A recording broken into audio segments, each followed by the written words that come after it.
Live from Mortgage One Studio, Russ Clark Show. Dean Weingarten's with me. Glad to be here too. I've got Derek Egbert for, he's here at Mortgage One like day and night. Anyway, Very impressive. he's always right person. One more time, you can't get in without me being here. And you said show up or else. Yeah, right. I don't know. What I did is threaten you, but you got the red shirt on today. You got the Caballeros. Yeah, it's Caballeros team. a You're very dressed big up. weekend. Absolutely. So I'm not going to do it. well, you It's actually nice have that one of us you have a is. pass. You have a medical pass, right? I do. I So- do. I'm going to have outpatient surgery on Thursday morning, 5:30 in the morning, and he was like, sorry, it's going to be so early, and I was like, I'll be on my third cup of coffee. He says, don't drink coffee. That's pretty funny. Yeah. So no, we'll be out there. If you have driven by the ball field, have you noticed Yeah. that it's already being striped? The tents are already going up. So there's been guys out there working since Monday morning at sunrise. As they should be. So again, red shirt week and no sleep. So between you getting me here early and Yeah. the car show all weekend, I'll sleep next Shed a little tear, Dean. week. Yeah.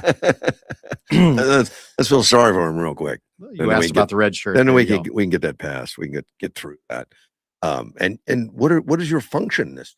So same as always. It's the marketing, it's the novelties, it's selling the shirts and the hats and just, goodwill. It's funny where the hat and shirt seems to be like the unofficial information booth. Yes. So, and you've been in there. It's where it's located. Yeah. I mean, it's right inside the gate. As soon as you walk onto the main field, it's right there. And there's always somebody that's paying attention, always somebody's there. There's always help. So it's naturally where you'd go. Yeah. They're not overwhelmed. You don't get in the beer line to ask a question. It takes you too long to get up there. Well, you do ask a question. Is it that brand or that brand? That's pretty much Yeah, it. you ask it when you get up there. But again, it's all set up. We were out there last night. Tents are in, trailers are in. It's starting a to get- fun time.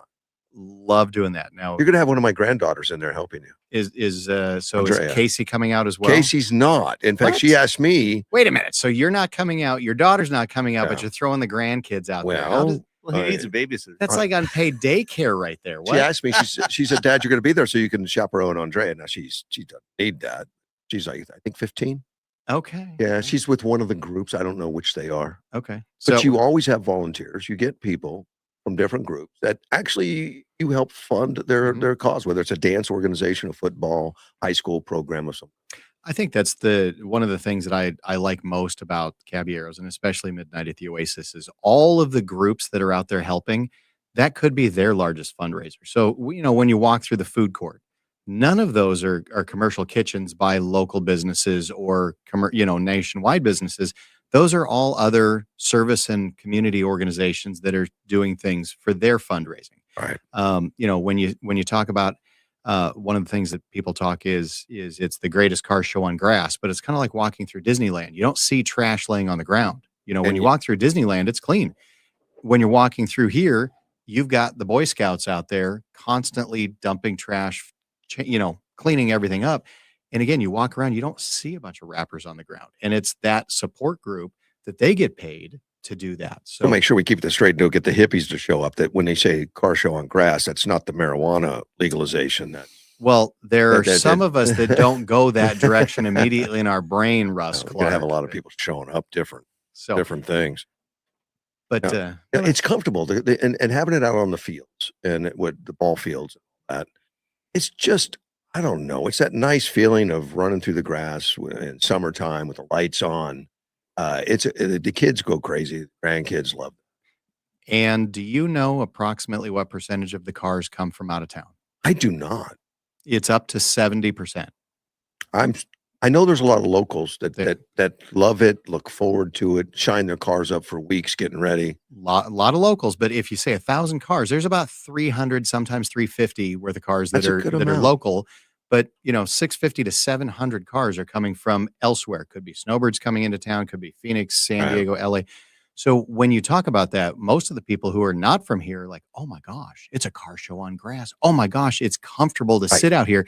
It's not a big asphalt parking lot that the kids run and slip and fall, and then their face looks like Russ Clark's And face. see, the reason they're excited is now the locals The locals are not Took 'em a excited minute about to it. get They just take it for granted because that's all they know. Maybe this is the only car show they go.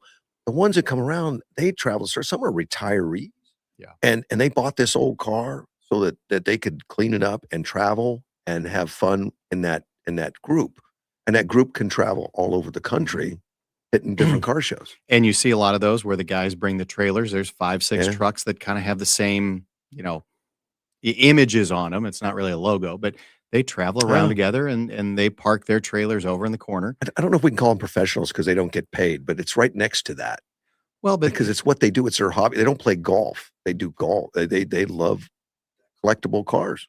and it's a fun event. But here's what's interesting when you look at what it costs to put a car in this car show.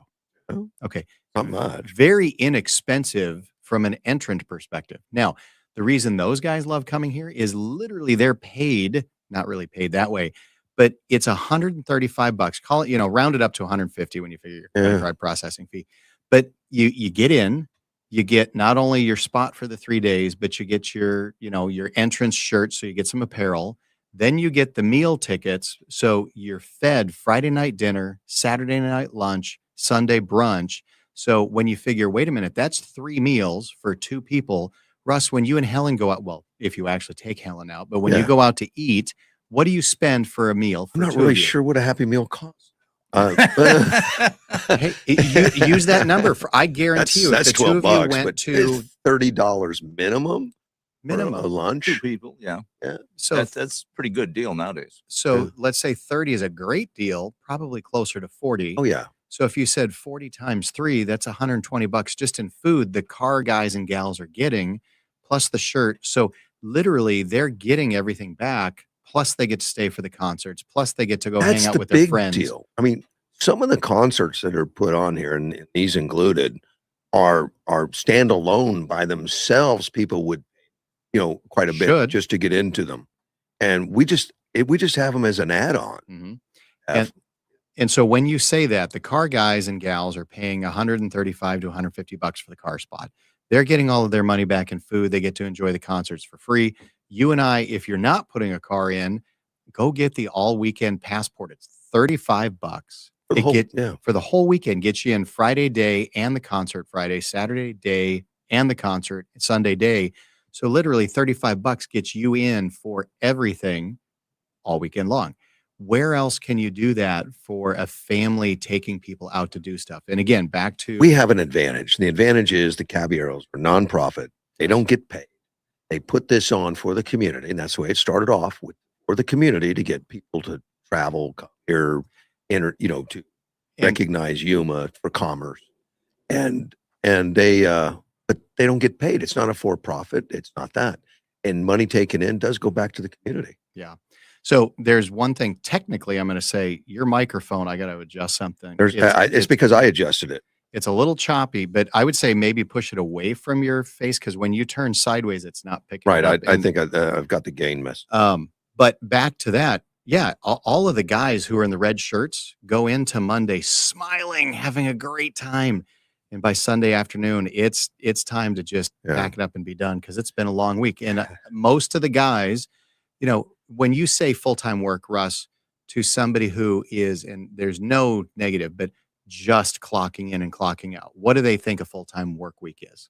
How many hours? 40. 40 hours. Yeah. Now, Russ, when you own a business, about how many hours do you end up putting in weekly? Oh, it early on, 70, Yeah. 60. I mean, that's not an exaggeration. really. It isn't. And then when you say, okay, wait a minute, putting this car show on, Yeah.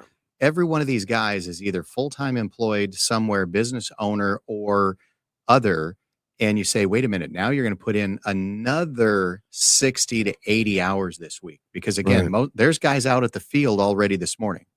And the show's not even open. Yeah. And they'll be working till sunset. Friday morning, and we're not even talking Thursday for stuff. But Friday morning, when the show starts, there's guys out there at sunrise, and we're not going home until midnight. Correct. And That's you normal. do that again Saturday. Yeah. And then you come in Sunday at sunrise, and you're still not out of there till 4 or 5. So literally, you're putting in 40 hours worth of work just Thursday, Friday, Saturday, Sunday. Oh, but wait, there's more. You still got to set up Monday, Tuesday, Wednesday, literally striping fields, setting up tents, etc. So love doing it, but you're 100% right. Because the Caballeros are nonprofit and because these guys give their time and talent, that's why we can put these things on for the community in such a cost-effective way. Right. I think it's just been a great thing. That's why people love it. They come in for it. I don't know what it costs to go to these shows now, like in Reno. I don't I know haven't from I a haven't been in touch from with a it for a long time. consumer, but so you met did you meet Lou Costable? Yes. Okay. You had been on the show. I couldn't remember. Yeah, I know. So when we were talking about memory off air, that's why I said that. So when you talk to Lou and he travels and does a lot of car shows. Oh yeah, he was excited about this. You and I took him out to the fields and just kind of showed him the layout because obviously he hadn't seen the show before, and he was impressed and intrigued with what it's going to look like. But then when we started talking prices, he goes, "That's it? Right. No, Right. really, that's it. Where's the catch? Where's the rest of it?"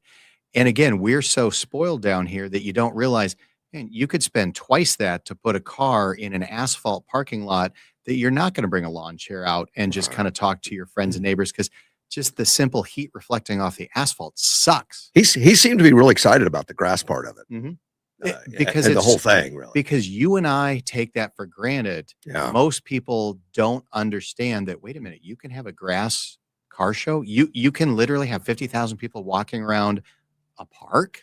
So we need to thank the city for allowing this to happen. There's a lot of people that have football fields and ball diamond fields and all that would look at you like you've lost your mind if you say, "I want to park a bunch of cars on this over the weekend." You don't mind, do you? Yeah, and you're 100% right. The groundskeepers would go crazy. The city of Yuma has been a phenomenal partner with the Caballeros, and again, that is that amazing sponsor that always comes through. But at the same time, if you look at what the Caballeros have done for that facility, it's a mutually beneficial thing that all of the upkeep and infrastructure and stuff like that. So, but no, couldn't put it on without the city. Couldn't put it on. I mean, some of the unsung heroes. When you say you're feeding 2,500 people in the Civic Center, not a problem. Do you know? I mean, you've walked back there? I've been there. But have you ever walked back and just looked at the guys grilling? And remember the movie Mary Poppins? Yeah, they all look like the chimney sweeps. they look like Dick Van Dyke, just head to toe ash. But you say, oh my gosh, these guys, they're not even in the show anywhere. They're just over there doing this. And so that's the other thing I love to point out to the community is there's so many weird things that happen that you never see because the show comes off flawlessly. You don't see that there's a dozen guys back there that literally look like the chimney sweeps from Mary Poppins. But they're smiling. Yeah. They're working. Yeah, because you can see their white teeth and the rest is all ash. You see the guys who are helping run the Boy Scouts that are running trash nonstop back and forth. And by the time the show is over, there's two of those huge rollaway dumpsters that you don't realize there's that much trash put out because you never see it because you're just hanging out with your friends and your family. The group I worked with that I was really impressed about the structure and the discipline, the explorers groups. They would come in and help with parking. You talk about a professional teenagers.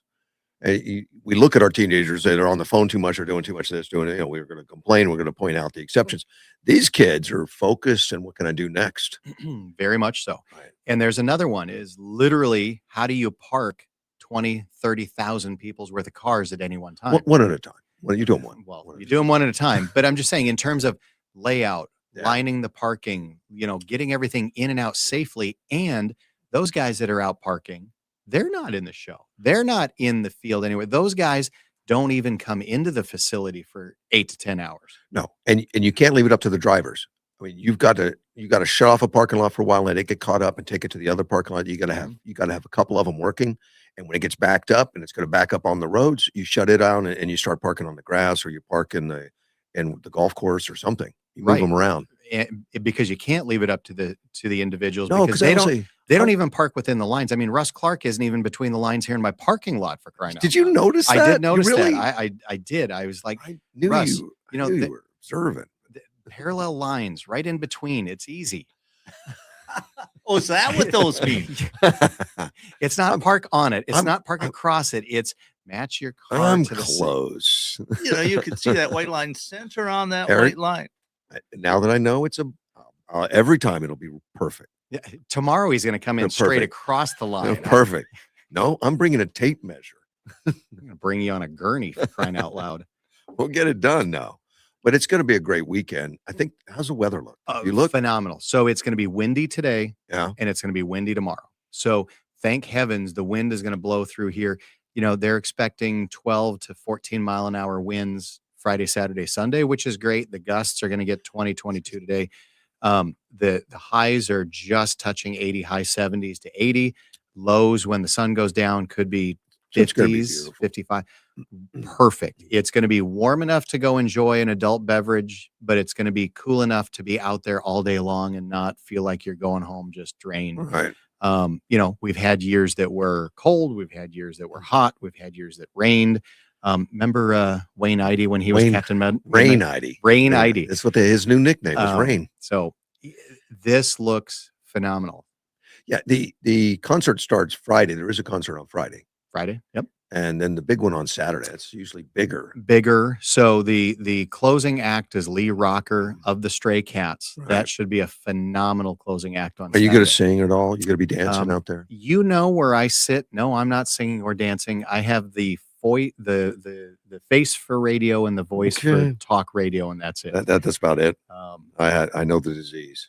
but where I get to sit, and again, everybody's got their stuff. I don't get to see the cooks. I don't get to see a lot of the car show where I am. I get to see the main field. So the other three fields That's are the best place to be. Don't tell everybody, but from a concert perspective. I get to see and hear all of the concerts and see whether people are enjoying it or not. And then I get to see once in a while law enforcement have to step in and do things. And so back to one of the things that I don't think people appreciate is you have the sheriff's department out there. Yep. You have Yuma Police Department. You have paid security. And those guys and gals take this very seriously. And again, you've seen the headsets, everybody's connected. And you say the code word and the color and people are going straight to there. And there was a couple of times that I remember police pulling people out and it took like 32 seconds. I remember one specifically years ago where, it came out on the radios and a lot of the caballeros have radios if they're running a department. Mhm. And there was a scuffle of some kind on the main field. And I mean, I never saw so many red shirts swarm because not that there were security, but every caballero's a type A wants to get involved. Yeah. And they all came out there to bust up a fight, but they had the sheriff, and it very quickly they realized that this is not the thing to do. And for what you're talking about, there's another committee called Security Operations. And when you're putting together an event like this, that is this large and this many people, you have to have contingency plans for all of this stuff. Sure. So you have to have, the call signs and the staging areas or who's responsible for what. And you just talked about, there's guys in red shirts that have radios to communicate back and forth with law enforcement. We're not the law enforcement, No. but we'll go do what's needed to be done. And when you say that, there's also lackeys like you and I that don't get a radio. No, but we see everyone running. We join. We want to see what's going on. So, again, it's one of those things where you probably don't think about it when you're walking through a Disneyland or a amusement park, but you kind of in the back of your mind know there's always a security. There's a lot of people there to make sure things are going right. That the sodas aren't going to run out. The beer's not going to run out. We got enough food. We got the right place. Rob Philby's been doing these vendors forever. Forever. Yeah. And the same thing with YPD. They'll have their tethered drone up. You're not allowed to bring drones, so please don't bring your drones if you're a civilian. But YPD has their drone and it's flying 24/7. So it's watching the crowd, making sure. So they've even got eyes in the sky to make sure when something is called out, they've got visual on it right then. Sheriff and there. has their command center there. Yep. They bring that in Mhm. because that's where the coffee pot is. I did not know that. Yeah, and you can't have donuts without that. So they have the best coffee. Sure. So we're going to say thanks to Sheriff Wilmot. Thank you for bringing the best donuts. Didn't know. Right. Jack Wagon didn't bother telling us they were there for the last 15 years. But You can only produce so much coffee. but we know where you're going to be for the next 4 days. I'm going to have this blank stare, Yeah. smile on in the, we call it novelties internally, but it's really just the apparel trail. It's hats and shirts and stuff. And it's all of the stuff that you can come by to wear elsewhere. And one of the coolest things is, I'm always looking. So I've gone to some of the auctions, the paid auctions that you see, the huge car shows up in Phoenix. Right. And I like going up to the Barrett Jackson and the Mecum auctions. And, you get to walk through and see some really expensive cars that are for sale. Most of the cars here are not for sale. This is just a car show. It's not a commercial business. But you're walking through, and I always see 4 or 5 shirts that say Midnight at the Oasis or the Oh, Zip Ups. really? You always see 2 or 3, but, typically more than that. But I'll stop people. Hey, nice shirt. Where'd you get that? Oh my gosh, this great car show down But in Yuma. I told you I was at the Indy 500 in the pits talking to a crew that was working on a car, and they said, "Where are you from?" I said, "Yuma." Says, "You know about that car show in Yuma, that Midnight Oasis?" And you just puffed up your chest and beamed and went, well, I'm, yes, I'm I'm very, help. very proud to be from Yuma. But again, that's if you're local, the last few years, the Caballeros have made a big push to start documenting things with videos and social media. Yeah, you've Um, you've brought in some professional recorders and stuff. And the biggest thing that I would ever ask anybody for help is when you see it, share it out there and start pushing this nationwide. Because again, we can't have any more cars. We're landlocked. So there really isn't a way to put more than 1,000 cars out there. But what do we need at this event is other major sponsors to come in. Now, Napa's a great partner. They bring the whole semi truck, and you're intimately in the know with Napa. Those guys spend some money, come in, and they really help and represent. You could have some other national sponsors come in that would be automotive related. So Right. if you're connected with people, share those videos on YouTube and social media, share the posts. And we're really trying to build this to be a nationwide You're known getting car you're getting a show. big plug with the car show guy Tom. It's coming in. Lou, I'm sorry, Lou Lou. Costable. But Yeah. here's when you talk about time. He flies in at 5:45 tonight. Okay. Where are we going to be at 5:45?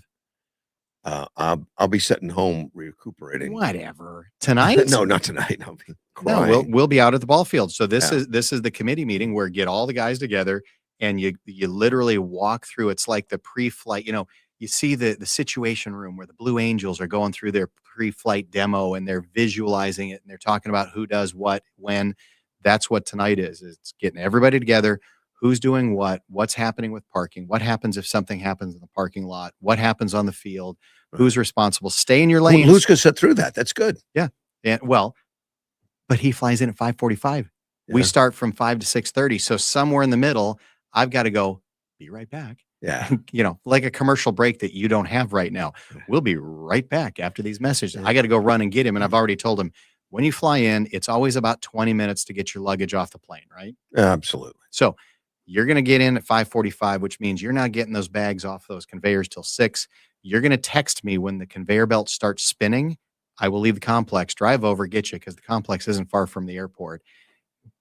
Pull right up to the door. You're going to walk out, jump in the truck, and we're going right back to the complex. And we're going to finish this. And he goes, I love it. I'll set my camera up while we're driving over. I'm like, good luck with that. We're going to be in an old truck. It's going to bounce like crazy. He knows your truck. So, but it's going to be a great weekend. I'm sorry you're going to miss most of it. We'll see how it goes. If I No. We don't want you there. We want your granddaughter there, and but Well, now You the truth comes out. That hurts, Dean. Yeah. You're pretty tough. so no, but again, be healthy and safe. And if you can come out, would love to have you out. We'll bring one of those comfy recliner lawn chairs, and you can sit right next to the novelties, and you can sell from the chair. It would be nice if you got one where you push the button and it gets you up on your feet. One of those. Just because I do a lot for jokes and perfect comedic timing.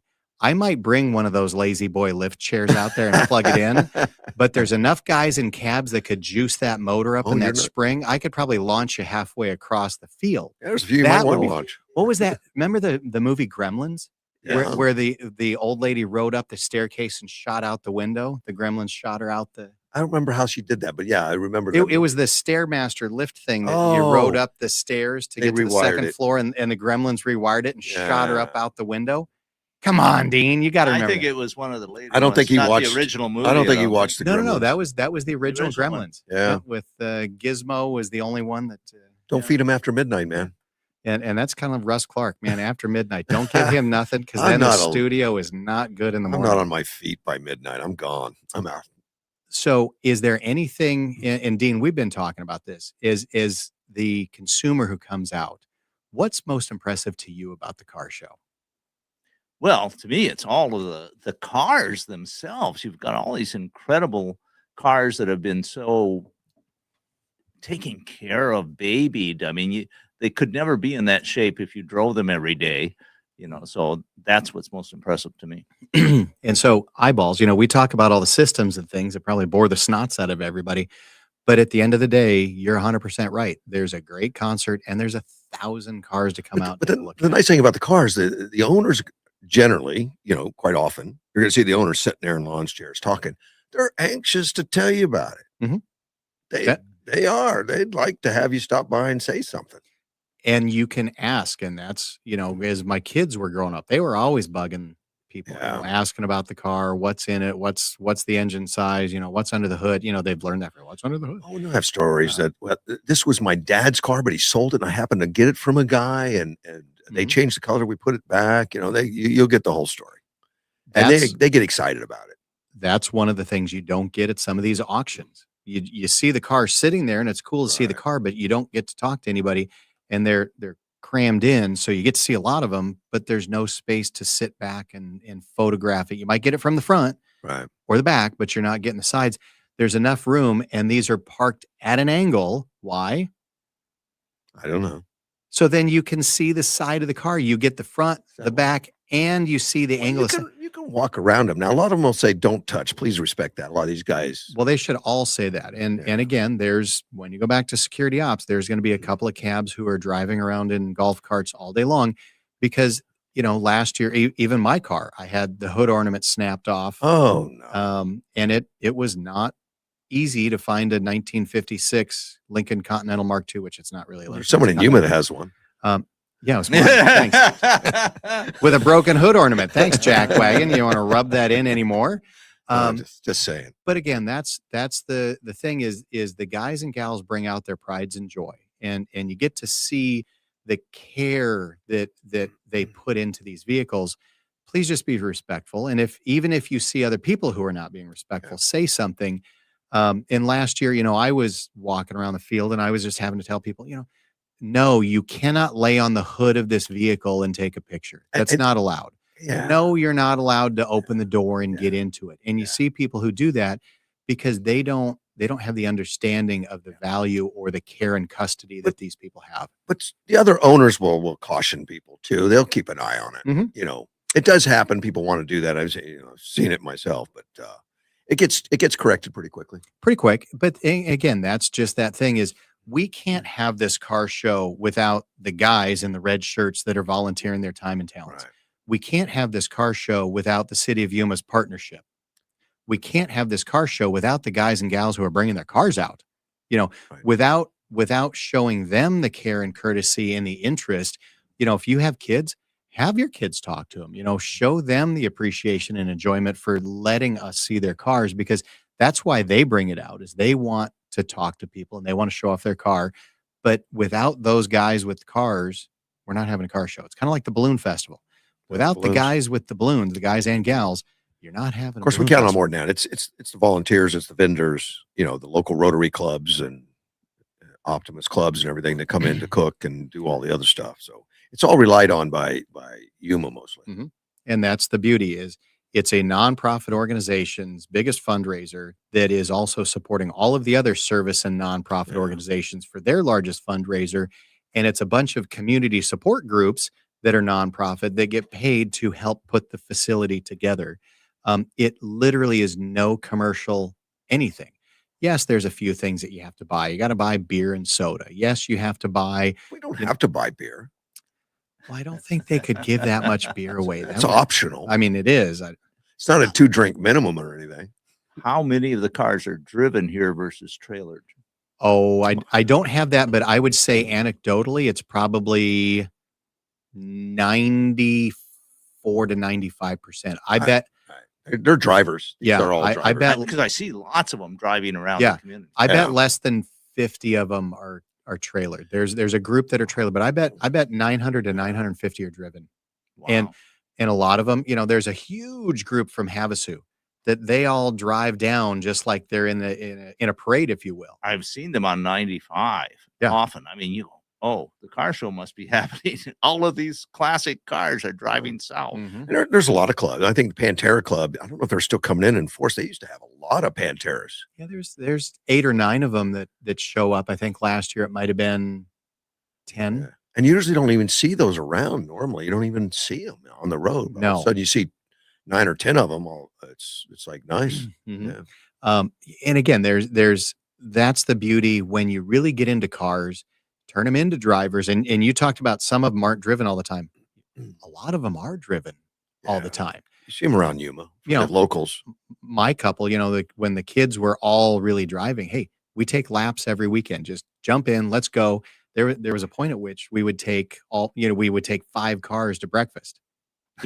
Everybody would drive one and you'd go show up someplace. So, you go to like Bubba's and have an omelet, but there'd be 4 or 5 cars out there and a couple other guys would bring theirs. And all of a sudden there's a mini little car show there because everybody wants to talk about it, but you get them out. So the engines are run and all the seals are lubricated and the oil's moving a little bit.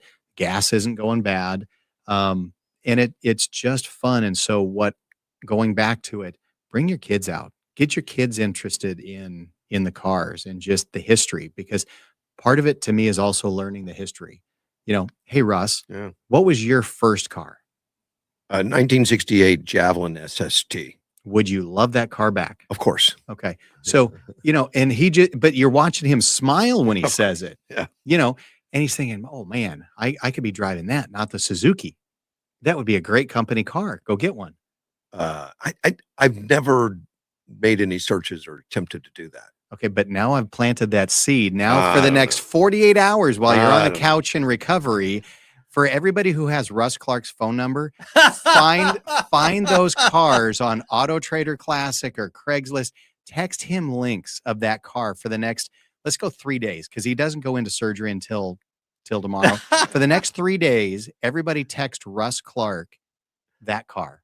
Well, to put a little balance in this, my first car was a 64 Buick Special.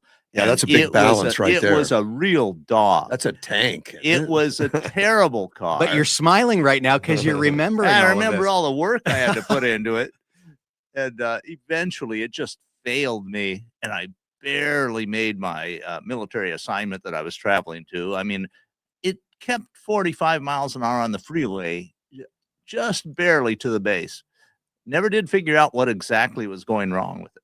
Well, you've got Russ here now, so Yeah. you can find one. He can fix it. I'm not interested. But for anybody who's got Dean's, That's exactly what my car was. A gold 68 Javelin. okay, see, look at this, guys, gals. I know you can't see it, although if you really zoomed in on the camera, Yeah, I'm sure I you can could see it there.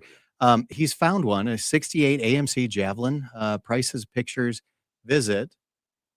I don't know if it's good. Oh wait, there's a buy now button.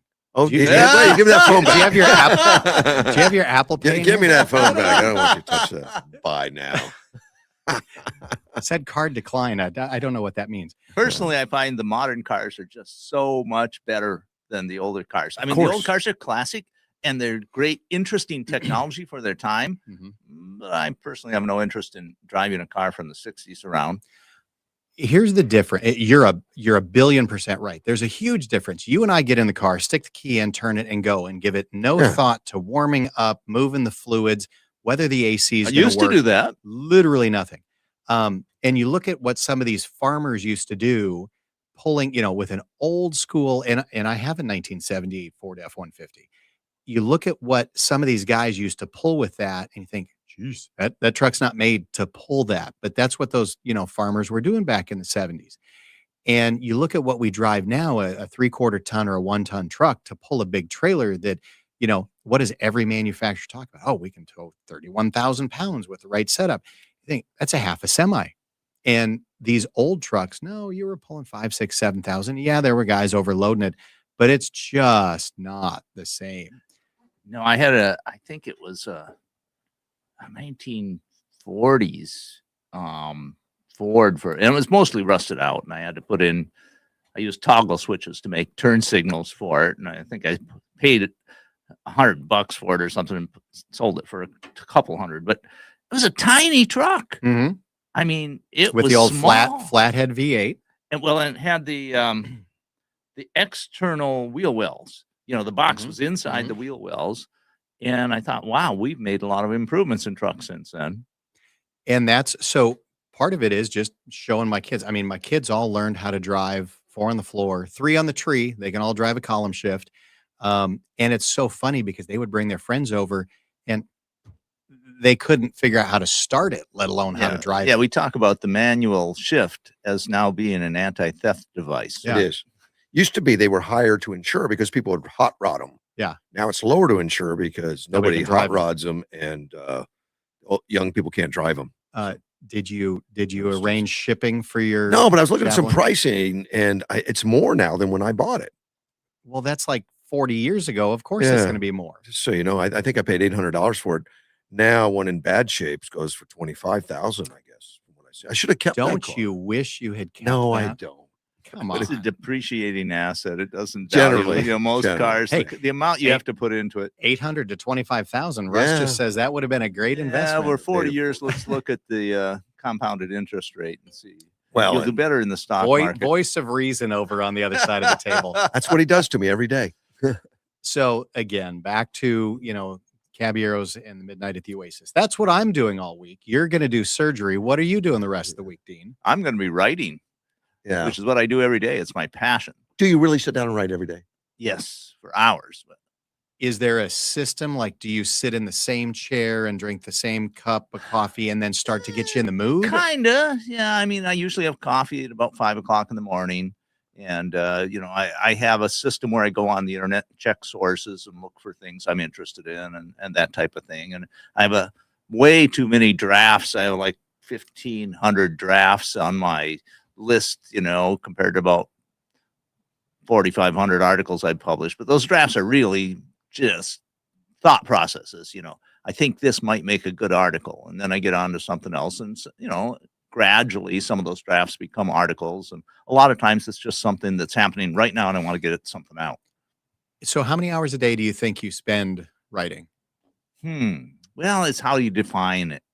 So how much is that is research, how much of it is actual That typing? that would be considered writing to me. I mean, So I'd say probably about 10 hours That's a lot. a day or a week? a day. Okay. So Wow.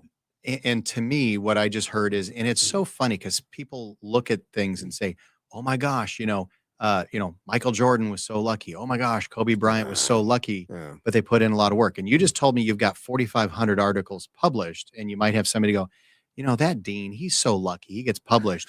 But they don't see the work that goes in, Yeah. almost like the car show. They don't I see the think- work that goes in on the backside. I think it went 3 years without getting paid for any, before somebody started paying me. So So 3 years, unpaid work, passion, 10 it hours was a day. the passion. It's the passion.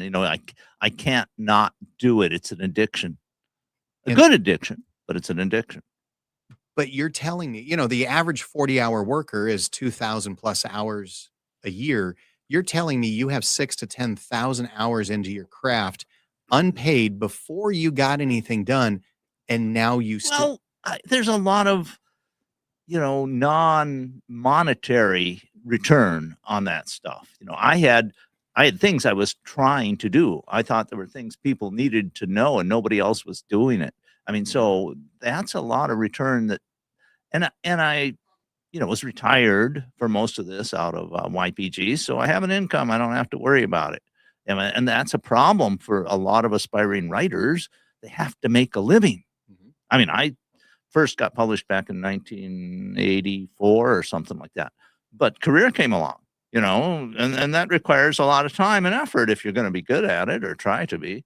And so I just occasionally would publish an article over the next 25, 30 years. It's just interesting when I hear things like that because, and I know you've got a stack of news that you could talk about. Every day. Psychologically, so many people, oh, Russ, you can't do that. Whatever you're dreaming, now you can't do that. And then when it happens, you're like, oh, you're so lucky. They don't see that midpoint. And you go, Dean, oh my gosh, you're so lucky you're published and you make money versus, oh my gosh, why would you spend 3 years of your life doing this without getting paid? That working is what gets you to here. And back to Russ, why do you do so much for the Caballeros and the community? Oh, I always wanted to live in a community. I was an Air Force brat, didn't stay in one community. And then I worked corporate Napa Auto Parts, moved around the country, never really settled. The opportunity I got to move here is like, I want to be in a community, belong to the community. And I've done that, raised my kid in one place where they don't have to, pack the bags. We're going somewhere else.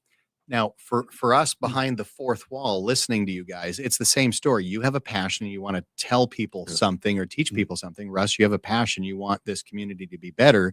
It's the same passion, willing to put time, talent in prior to getting anything back out.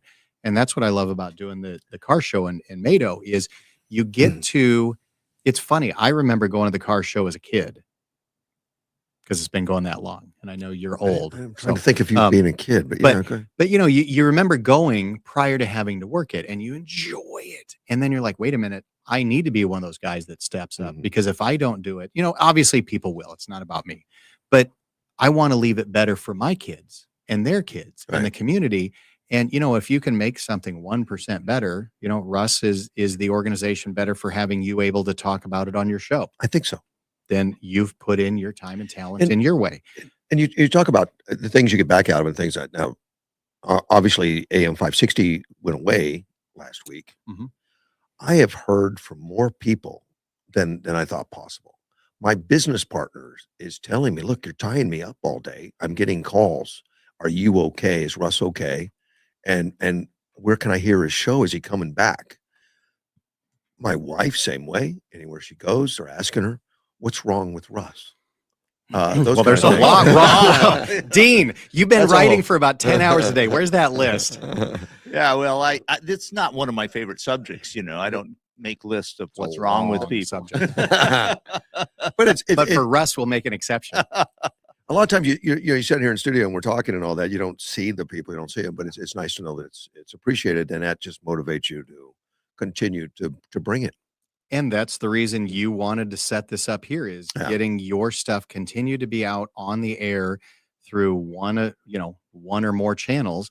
And I think you've done a good job from a passionate perspective. Right. It's following that passion that I go back to the car guys. That's what I like talking to them about is the passion for, you might have a passion for a Javelin and I might be like, I don't really most people don't even know what it is. So you're right. But if you said, hey, Build a Nice has a Pinto and it's a cool Pinto.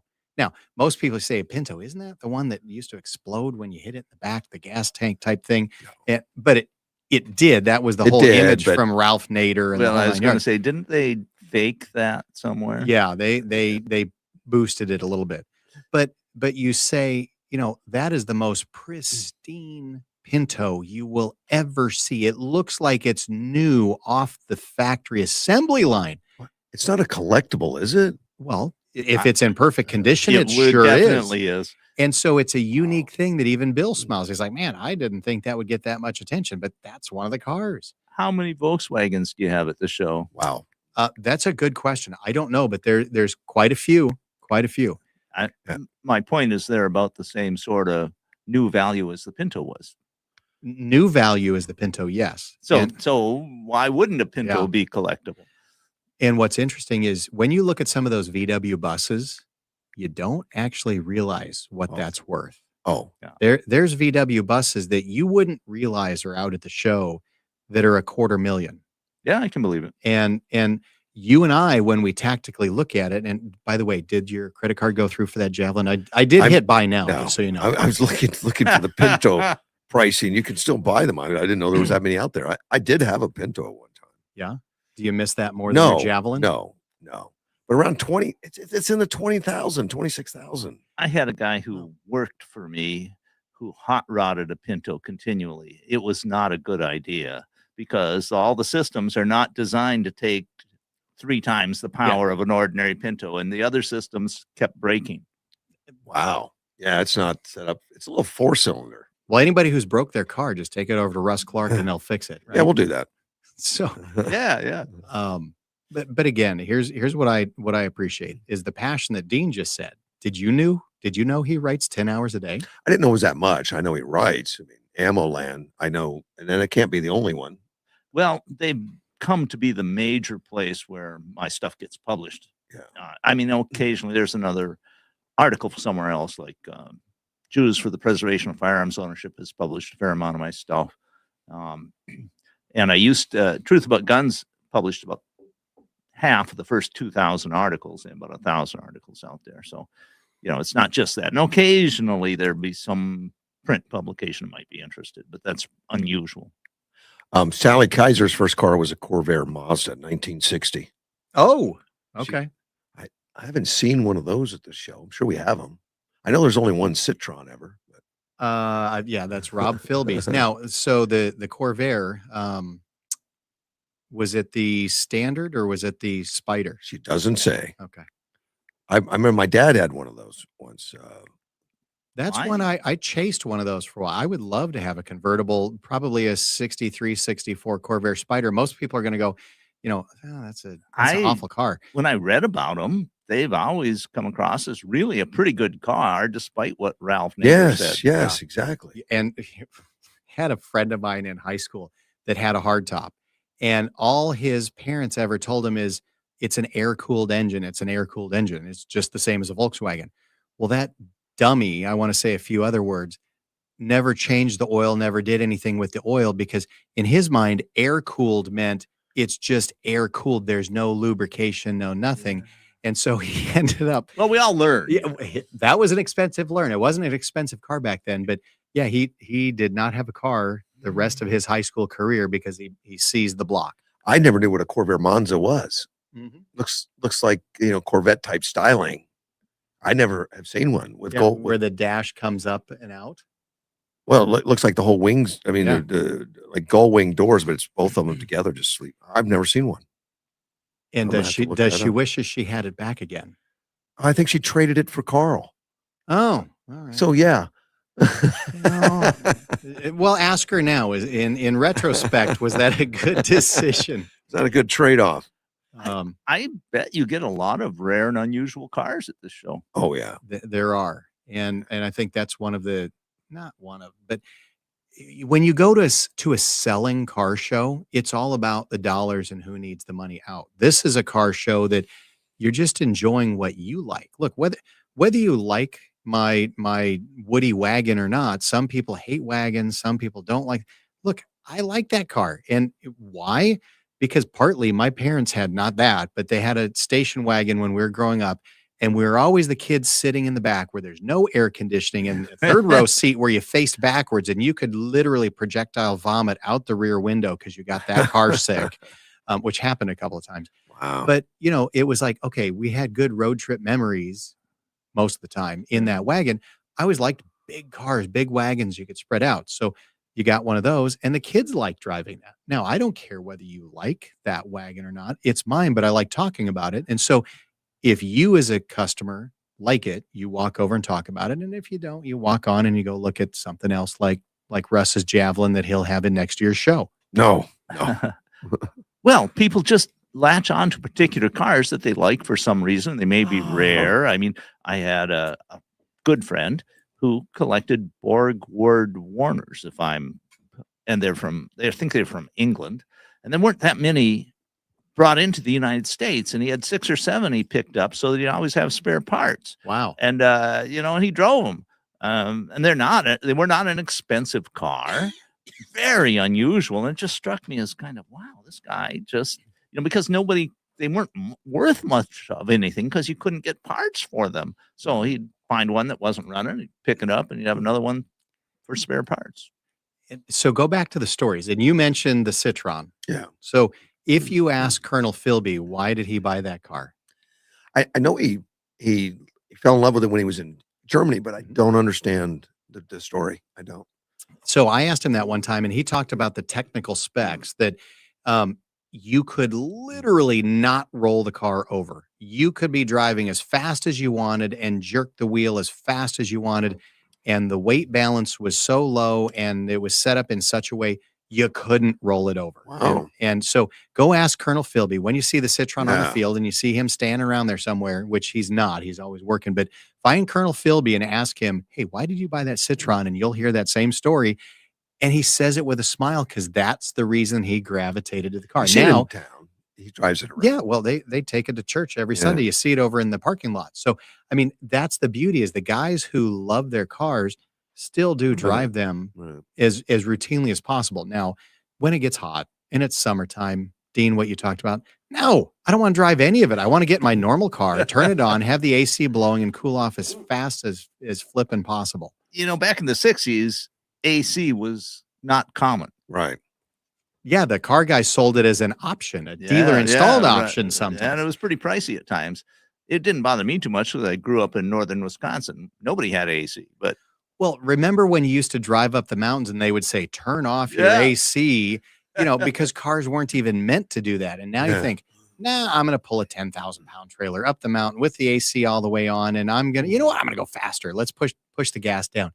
You don't think about that No. previously. But Russ, how many cars back in the day did you see having to be repaired because they were running the air up the mountains and the car overheated and something happened? Oh, we still do. Well, not just because they're running the air, but they don't pay attention to maintenance. Fan stops working on the radiator Because they think they're air cooled and they don't they put might oil be. in them. I don't know, but air conditioners are not that big a deal anymore. No, They're not a that lot big of a drag. people don't have a basic understanding of how cars work. No. You know, I mean, it was a big thing. Lots of car people, young men particularly, I think that seems to be going away. Well, young gosh, they young don't- men or the car knowledge? No, The knowledge of it's- cars, there's just fewer and fewer young people are getting It's- licenses to drive even. It's too expensive. I mean, you could have to buy the electronic equipment just to check the computers. Oh, for You new can't- cars. For new yeah. cars, you just can't put it in the garage. It's hard to, I know enough to get myself into trouble on mine, Yeah. not to get out of trouble. So I've got a great group of guys that can help. But you look at how simple certain things are, and you look under the hood of a new car, even, let's go down the road, even Russ's Suzuki. But, you look at the complexity of what's in some of the new ones. No, sorry, I'm out. Can't do it. Don't The wanna do it. electronics have become a major part of the car. But they make them wonderful, but don't let it break. Yeah. I mean, I think that back when I was a young man, 100,000 miles on a car was considered exceptionally good. Now, 200, 300 is not particularly unusual. Yeah, they don't make them like they used to. That's right. They make them better. And we are more transient, though. Yes. Back in the day, with the exception of yourselves that did military moves, you kind of stayed within a geographical region of where you are. Now, did you have family in northern Wisconsin for a long time? I'm Yes, assuming. I grew up there. So when you're here and they're there, did you drive back and forth? Well, it depends on. Normally, I would. It depended where I was. I would usually visit. Sometimes it'd be once or twice a year. But from here to there and back, that's 4,000 to 5,000 miles. Well, you see people that are well, putting. I think we're talking about what time frame. Whether I was retired or not. All these different things come into play. I did travel cross country before the interstate system was complete, and it did? was an interesting experience, much different than today. Route 66, huh? I think I was on Route 66 for a while at one of different trips. Yeah. I mean, Did it you just enjoy took- it? overall, yeah, but it was a much more dangerous experience too. I mean, you're passing cars on 2-lane roads with lots of traffic. Dangerous. No compared to shoulders. Yeah, there's a lot of that. and lots of construction going on. I personally think that the interstate system is the greatest mass transportation system ever invented by man. We gotta give Eisenhower, he brought it. Eisenhower a lot of credit. He liked the German Well, he saw Autobahn that. and stuff because it moved military equipment. And too. he had done a military exercise before World War II in trying to move large amounts of troops cross country. And it was a nightmare because the bridges didn't have standards, overpasses didn't have standards, the roads themselves were not necessarily built to the same specs. And so that's one of the reasons he looked at the German Autobahn and compared it to what he had gone through and said, hey, we need better than this. And it was a brilliant move, and it's done enormous things for the country as a whole. Yeah, I think it's changed vacation times. Well, it has. And Yeah. just we are so much more integrated. Yeah. And when you reduce the cost of transportation, the cost of everything goes down. So you make transportation more efficient, everything goes down in price. Uh, I say we're living in the petroleum age, rapidly becoming the digital age, and the two are kind of interwoven to an extent. But the standard of living has everybody in the whole world, male. That's an exaggeration. There are very poor portions of the world here and there, but overall, we've raised the standard of the living for the entire world enormously in the last 100 years. Yeah.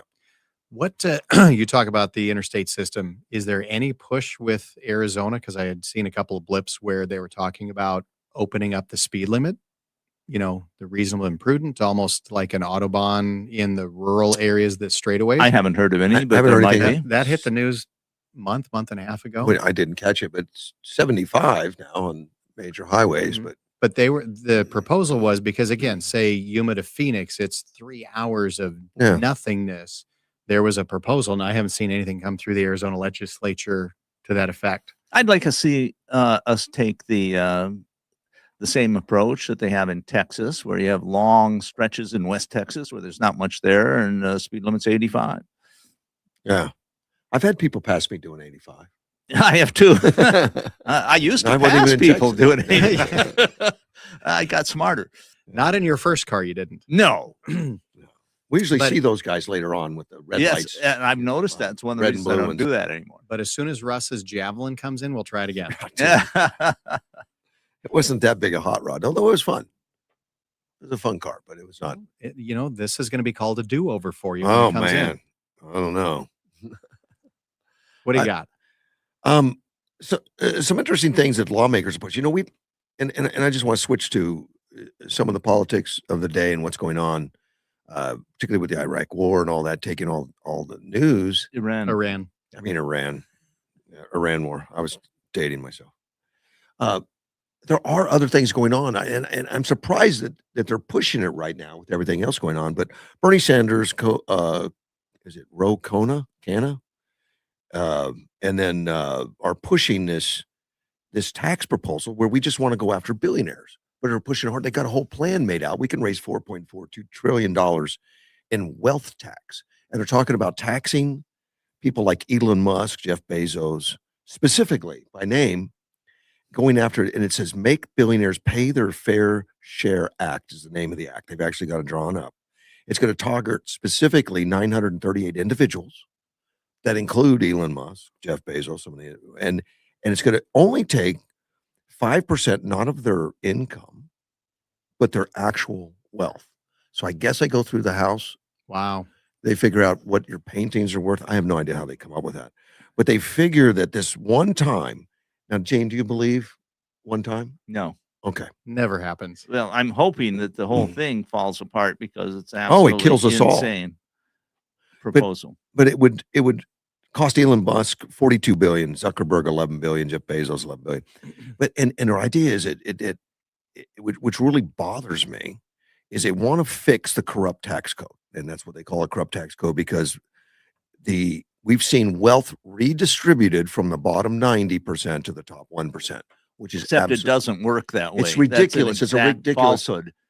It's I would say a lie even. I would say it's more the other way around. When Right. you look at what happens, wealth gets distributed from those who create it to those who don't. And And and that's the point, that the wealth is created. It's not just a pie that's sitting out there and people grabbed it up. And it's very special people who are able to create wealth at any kind of scale. It's a difficult thing to do. And you look at Elon Musk, he's probably created more wealth than any other person in human history. It's just amazing. That would make sense. And so we're going to reward him by taking a bunch of it so he can't create more. But that's what this does. If you do this, you take away the incentive to create wealth. And then where are we? We stop growing. We go to the Soviet Union idea. We redistribute what we have. That's what Cuba's done for the last many years. Well, they've redistribute what they've they have. distributed so much they don't have anything. They've got nothing. But they really believe, and Sanders believes, that there's so much wealth and it's been redistributed from the bottom 90% to the top 1%. And the danger of this thing is that the bottom 90%, the blue collars, they believe it. Well, I don't think they all believe it. I think there is a segment of the population that believes it. and I don't know what that is. I'm guessing probably around 25% because that seems to be the sort of radical left. A lot of people realize that it takes talented people to make wealth. I mean, everybody can make wealth to a certain extent. You know, you have a subsistence farmer, they're making wealth. That's how they feed their family. But to organize a complex operation and figure out ways to turn things that other people see as not valuable into valuable things, it's not something everybody can easily do. I mean, if you work at it hard, you can often figure out ways to do that. But not everybody can be an Elon Musk or a Henry Ford or an Edison or a Tesla. I saw a special, I don't know who did, some economist was studying that basic concept about wealth, people taking the wealth instead of creating it.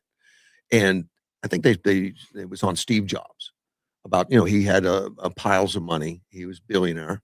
Right. But they figured he only had like a fraction of a percent of what he actually created. Well, and I read a study about what happened to wealth from big manufacturing concerns, during the history of America, and what they looked at, and it turned out the people who gained most from the wealth were the consumers. Right. And then next after that were the employees.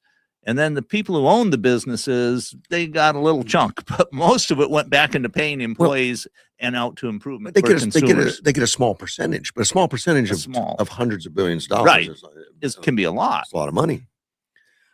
So these people, this kind of stuff scares me.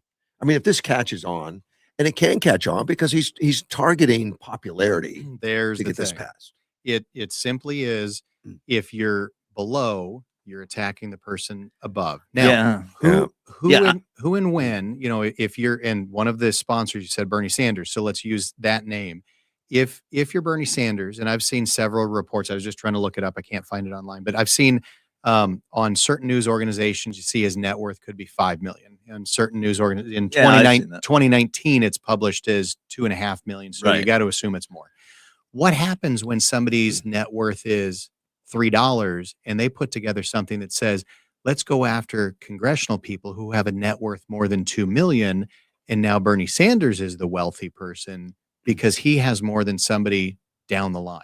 Right. That's a heck of an argument when you start saying, let's go attack these. And you said it's only 900 people, but you're only attacking them because you feel that there's enough people below you to support that. It's the first shot. That's all it is. So because you can't stop it after this because they're going to run out of money next day. Sure. Because next year. Because what are you going to do next year? Run a business budget balanced anyway. If you and I were running that business, we'd be what's called bankrupt, right? Right. Yes. Okay. So if they can't do it with the revenue they haven't learned how to cut. They haven't learned how to be frugal or make common sense decisions. They just want to go take more. So you know what? At some point, you, Russ Clark, you own a business. Yeah. We need to take more money from you. Sorry, you have more than the next person down the road. I'm sorry, Dean, you have a retirement pension. You know what? You have a guaranteed check. You need to give some of that back. Absolutely. as a it's almost a tithing. You should tithe some of your retirement to the betterment of Bernie Sanders. And you understand the arguments. And what I see a lot of times, that the way it appears to me, is that a lot of people's definition of rich is someone who has $1 more than I do. Right. That's and because they're lucky. Yeah. And that's it. That's what a lot of people, that's the whole premise of the Marxist leftist philosophy, is that it isn't talent or effort or ability that makes one person wealthier than the other.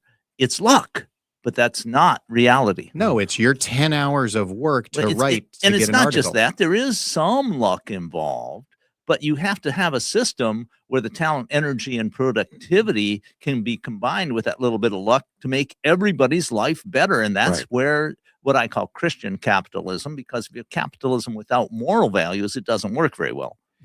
Do you notice if I can, here's what, again, we as a society and as a nation, we have to watch when people are using adverbs and adjectives or labeling correctly. Now, let's just say, who's your favorite sport team, Russ?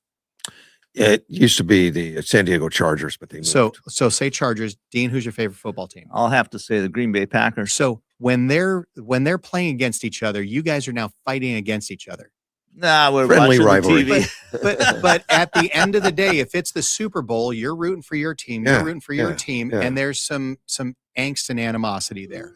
Yeah, Within reason. minimal. Look at what they just did. They said it's a billionaire against, Sure, and so you have sure. a billionaire Musk versus a millionaire Sanders. So us millionaires can go after you billionaires, and you start to separate the teams from the red and the blue, or it's the gladiators versus the guy in.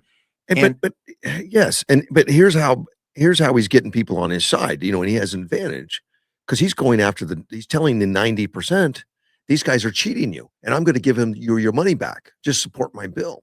And then he wants to give everybody a $3,000 payment one time, a $3,000 payment.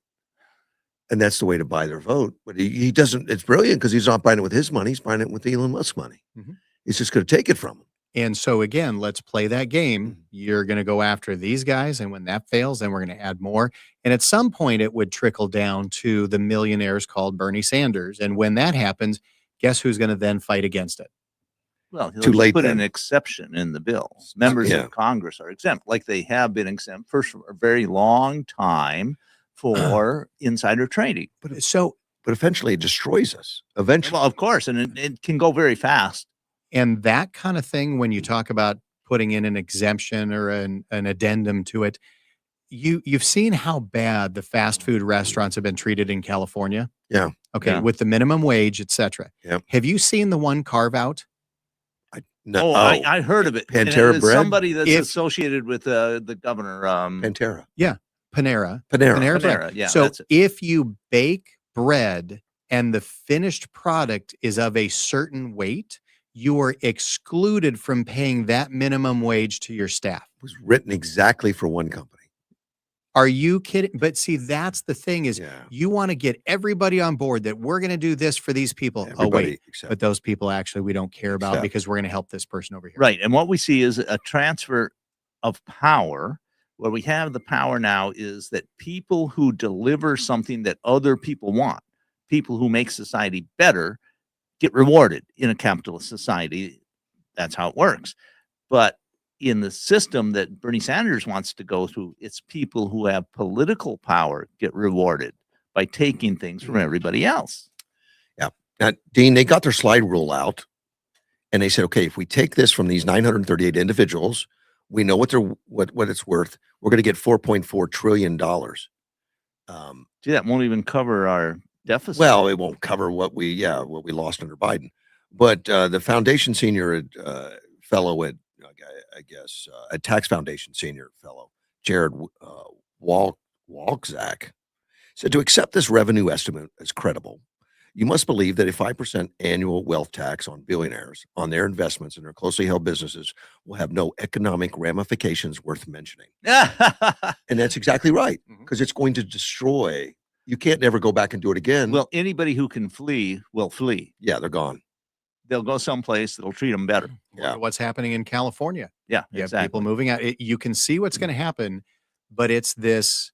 I'm going to go the Green Bay Packers versus the Chargers. It's the millionaires versus the billionaires, and it's talking points that can't work. Yeah, you mentioned how it's destroying California, and it is. Mhm. And they're moving to Texas and Arizona, other places. That's why they're doing it at a national level. They think that's well, we got to stop this having states suffer, because if we do it everywhere, then they can't move.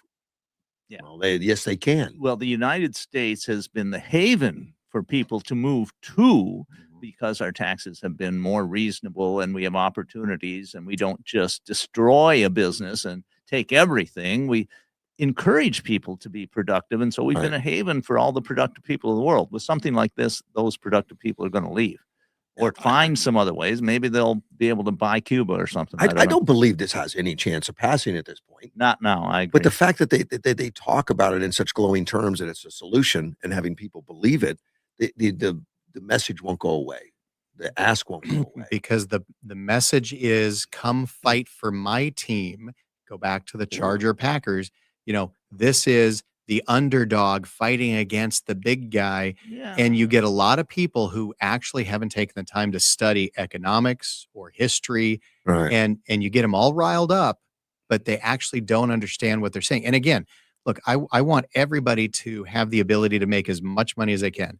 If you're a minimum wage employee at a restaurant and you're forced to raise everybody's minimum wage 50%, just to use a number, what does the restaurateur have to do then? Cut his expenses somehow. They either have to cut their expenses or they have to raise the cost of that Or food. both. Both. And I'm going to go back to my former pizza experience.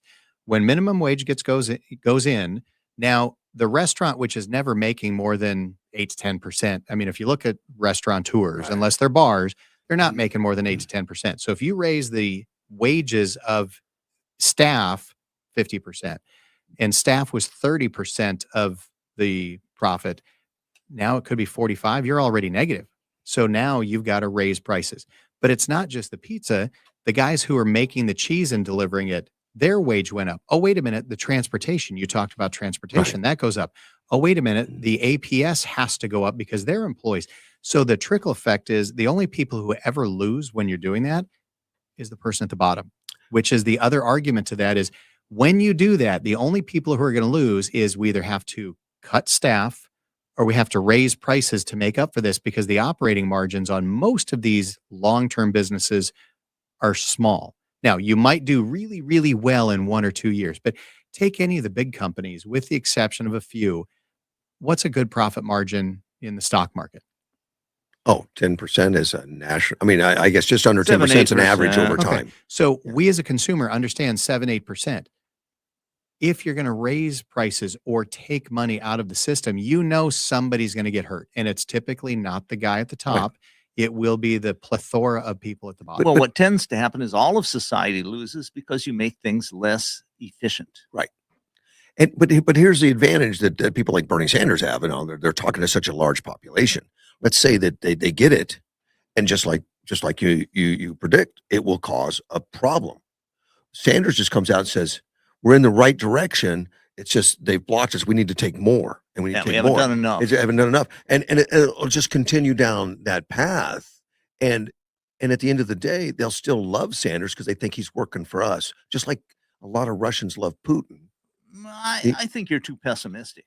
I think, yes, some portion of the public will go that way, Yeah. but it's far from a majority in the U.S. at this point. Oh, I agree completely. That's what I'm saying. I don't think it'll pass now. Yeah, right. But having the conversation is I is It's a reality. I scary understand. thing.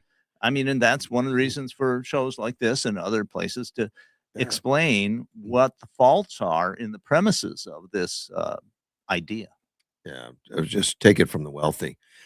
I know someone did a study once. If they took all the money from all the wealthy, all of it, to pay off our debt, to pay off whatever, it would work for like a year or so, and then after that, Everything there's falls apart. there's nothing to take anymore. I mean, nobody's got anything at extreme anymore.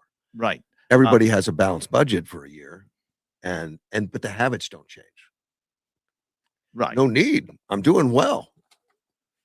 I just got all my debt paid off. So now everybody waits in line when they see a line because there might be some bread at the end of that line. That's exactly. And the bread is so cheap That's that exactly right. all of the farmers have got an inside source that tell them when it's going to be available so they can buy it to feed their pigs. Now, when Sanders sat down and did his proposal with others, they came up with a group of people that are going to receive money, and they had to pick a income level of, well, if you're below this level, where you're gonna, you're gonna receive $3,000 payments plus some other help and Medicaid and other things going on. I was surprised at the level they picked 150,000, which is not poverty. No, it's almost median income, I think, pretty Is close it? in the U.S. I thought median would be more like 80 or something. Well, we've had a lot of inflation. Yeah. And I haven't looked, but 150 seemed, wow, nobody making 150 is destitute. They may have a high credit card balance and a nice car and a house they can't afford. But Think of what you're saying, a family, not an individual, right? it says households. Yes. Okay, so a two couple, 150, that's 75 grand a piece. Yeah. So That's healthy. hourly, that's about $36 to $37 an hour. So if you said in your working career out at YPG, how many guys and gals out there could today be making $35 to $40 an hour? Almost everyone, I think, Okay, Yeah. so you just said or more. if it's a family of two, it's really mid-level workers that could be making a But- good wage. But it's not poverty. He's You're- giving them $3,000. No, The you're problem buying the votes. That's exactly. I was going to describe the whole process. It really is simply buying votes. Yeah, it's Yeah. no different. What you just said is they tried it before with, hey, we'll waive all of your student loans. We'll just absolve you from the Right. debt and the responsibility you obligated yourself to. Oh my gosh, he's going to give me $100,000 by getting rid of my student loans. They were buying votes by telling them you're going to get rid of debt. Now they're just coming out and saying it. We'll give you money. Trump has actually done his own versions of that too. Yes, he has. And that was the He's tariffs. He was redistributing some of the tariff money. The- So they say, they all do some of it. This would be damaging to the country. We Well, would I not. think our taxation that does not meet our outgo is destroying the country too, and we have to get a handle on that. And it's so unpopular to cut back programs that Trump is trying to do it by increasing productivity. And And you're right. It is unpopular. And politically, you want to stay in power long enough to do enough to make a difference. right. It's harder to stay in power when you're Exactly, cutting. and that's the dynamic. If you spend this into oblivion, you can stay in power longer. Well, yes, and unfortunately, the fall at the end of that is deadly. Oh, it is. It is. Although I have hopes for this upcoming. Well, we've been able to keep going as long as we have because we've been in this enormous period of technological improvement for about 300 years, constantly accelerating. And the acceleration now is faster than ever it has been before. So we have a possibility of surviving through this increasing productivity brought about by such things like vastly improved batteries, autonomous vehicles, cheap access to space, AI, all that stuff can improve productivity. So we have a chance of surviving. if we don't kill it. Yeah, exactly. And I'm going to go back to a food service thing. When you're talking about taxing and all these programs, I just want everybody to look at this. When you walk into a fast food restaurant, when you and I drive from here to Phoenix, Yeah. you stop in Gila Bend. If you go into the Taco Bell or the McDonald's there, how do you order? And again, I love Taco Bell and McDonald's, great companies, and love what they've done. Well, two ways. Somebody does it on their phone before they get there, so the order's there when they arrive. That's one. And then the other way is they go up to the little kiosk type Kiosk. thing and punch things in and do manually themselves what used to be a voice-to-voice, person-to-person interaction. The push for minimum wage just got rid of those jobs that you now no longer need to pay somebody to take the order and greet the customer. The customer does it themselves. And they already have pizza restaurants, and McDonald's has a fully autonomous shop that you don't need anybody there. So when you start pushing things for a politician's benefit of, hey, let's go raise this because we're going to do something, you realize the market also adjusts, and the people that got hurt wasn't the company, wasn't the shareholders, wasn't the politicians that have the insider trading knowledge. It's the frontline workers that now no longer have a job. Well, yes. And it created a lot of inflation. Anytime we do that, it's going to create inflation. However, I'll say it's not all bad. By you, not the inflation that brings to it, not the spending, but when you push people to more automation, the production of services and products gets cheaper. You mean So flipping everybody benefits eventually, but you're hurting those people who used to have those jobs right now. Yeah, the high school kids who Yeah, would work exactly. those. And it gets harder and harder for entry in because those entry level jobs are not there. It definitely has. But it's pushing robotics, artificial intelligence, big time. Absolutely. Elon Musk was talking about artificial intelligence, the other thing, and some things I don't understand. But he says he has to check. See, artificial intelligence make huge growth every month, then every week. Now it's like check twice a day. Yeah, he says we're in. Well, some people will understand this reference, but I'll throw it out there. Singularity. We're inside the singularity. Yeah. I think he's right. I've been saying that we're in the early stages. Yeah. Where For it those goes, that don't nobody understand knows. that word, what does the What it singularity means mean? is that the short form is that computers get better at programming, at creating programming, and so they start creating computers that can do better than they can do, and then those computers make more computers and more programs that are better than what the previous ones can do, and it's an accelerating process, and eventually you get to computers artificial intelligence, let's call it that. There's many varieties. It's not really one thing that are making programs faster and better than any human can follow. Right. That's the singularity. Because they're smarter than us. Well, in certain ways they are. In other ways, they're really dumb. I started using artificial intelligence, Grok 4.1. Uh-huh. And in some places involving computer programs, it's really helpful.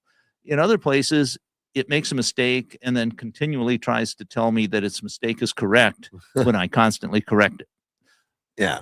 So there's a lot of things about certain types of AI that don't work very well. Yeah, the current Grok doesn't work very well, but compared to if you'd have seen it 20 years ago, Exactly. it'd be mind-boggling. And it's, as you mentioned, and as Musk is talking about, this stuff is getting better and better and at a logarithmic scale, faster and faster, and then faster and faster than that, and twice as fast, and 4 times as fast, and 8 and 16, 32, 64 times as fast. He said there's going to be a big shuffle, even like next year, of people's jobs that are become unnecessary, and it's going to be noteworthy. Well, I think he's right.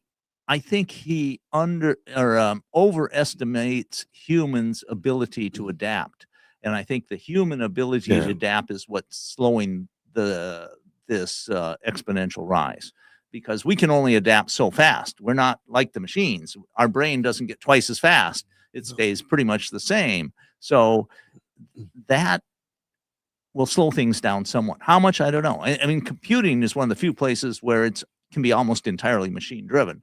But other stuff, you get more human interaction. Of course, computing is going to be tied to the robot very shortly. Yes. I mean, it does get tied exactly. to Autonomous vehicles, all that's happening. Yeah. And Musk thinks his robot latest edition is getting really, really ready for prime time. But he won't. Glenn Beck asked him for one. Said, I'd like to put one in my museum like your first models. Yeah. He said, no. Oh. He said, because when I start making them, the first 2 years of production will be just strictly for my own consumption. Yeah, I've read that. I've heard that. I've seen it displayed by people talking about what's happening. He needs robots to make Tesla. more robots. Yes. Yeah. And they will use robots in the production of like Tesla vehicles, at SpaceX, at all his factories. And they're starting to do it now. I mean, there are a few out there that they're using for relatively simple tasks. Musk has always been an optimist on how fast things will go. Yeah. And there's Musk time, and then there's everybody else's time. And what he predicts usually ends up getting there, but it takes longer than he thought. Correct. We see it a lot when he makes promises like that new battery came out with, the bigger battery. Right. It took him 5 years to design the mass production of doing it. But he doesn't quit. It took 5 years from when he promised it. And it's but now it's here. It's here, and they're using it in. I think they're in the Cybertruck. They're all using that new battery. Yeah. And battery technology is happening so fast that battery may be obsolete in a year, 6 months, without question. I don't know. I've been following this controversy about Donut Lab in Finland that claims they have a super battery. I've read on that. That's all solid state. It's they call it a solid state battery. It's not 100% sure if that's exactly what it is, because they've been very tight-lipped about what exactly it is. They've started doing finished technology testing, government lab, on their battery. They give them a couple samples and they say, how quickly can you charge it? What temperature range? Those are the two things they've released so far. So I'm not convinced it's a hoax yet. But it's an amazing thing. If it comes out to be true, all the lithium-ion batteries in the world become obsolete overnight. But not necessarily. It could be the best battery in the world. It could be takes 10 a times. while. It's going to take a while. Well, it may be 10 times better than what we've got. It could hold more charge, whatever. But if you can't mass produce they it, claim it can be mass okay, produced. and that's where that's where Musk got tripped up. He could make the battery, but it was so expensive to make, and not being able to mass produce. That's been a common problem. People can make one of or laboratory editions of super batteries that work, but it's just so hard to mass produce them at a cost at anything. Their Donut Lab is claiming they can make this battery as cheaply as lithium ion with twice the energy density. Then why don't they? Well, they say they are. Okay. They say that, the first productions in their motorcycle will be available at the end of March. and they're yeah. starting to give samples to the Finnish lab to test in certain ways. I don't know if it's real. If it is real, it changes everything. Extraordinary claims require extraordinary proof. By the end of April, we should know. And then it would not cause any fire problems or anything. That's what they claim. They claim that it's much I read safer. that, but I think Musk has something similar with his bigger battery. I forget. They're supposed to be better, a significant improvement, but Yeah. not to the level of what Donut Labs is claiming. Well, he had to manufacture, mass producing it was the problem, and he didn't want to use any solvents.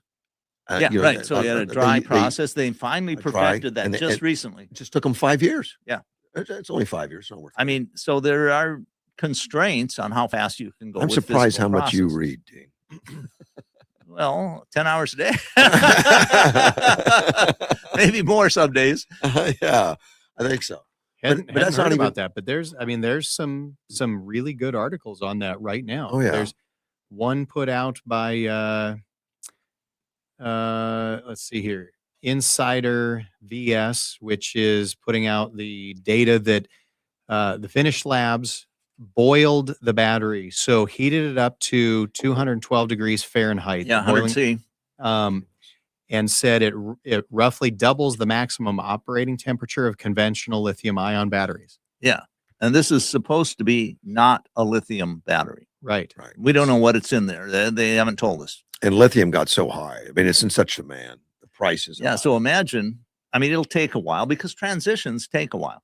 Even if these people do what they say, Donut Lab says that they'll be able to produce a gigawatt hour of batteries in the first year, which is a significant amount. I think it's about 5% of production on Earth for batteries right now. Oh, they can do that in a year. Well, that's what they're claiming. Nobody has gotten the batteries yet commercially, but that's what they're claiming. And we will know. Because their claims have time limits on them. We will do this by this date. So if people get samples of their motorcycles, they have a related motorcycle called, I think, Verge motorcycles, that they've been a partnership with, and they say that they're going to start delivering those by roughly the end of March with these new batteries. And it's going to be cheap enough for the average customer to. And they're high-end motorcycles, but I think I forget, $60,000, $80,000. They're claiming independent results coming out in the next few weeks, including energy density figures and battery. So we'll know. Yeah, that's what I'm saying. They have put time limits on it. So we'll know. It's not like, well, we're close or sometime next year. They're putting it. They said the first quarter of 2026. Musk said that he can't do an electric plane because you can't get the density of the battery. Well, that's right. So you double the energy density, electric aircraft become a lot more practical. But now he's designing them because he feels like that we're getting there. Yes. And he's shown a few. Well, nothing. And because I've been exploring the Donut Lab claims and the possible technology, there are like 3 or 4 other approaches that none of them are quite as good as what Donut Lab is claiming, but they're well on the way there. Lots of them, the energy density is 2/3, 3/4 of the way to what Donut Lab claims. They charge faster. They have longer lives, not as much as what Donut Lab is claiming. So battery technology is improving.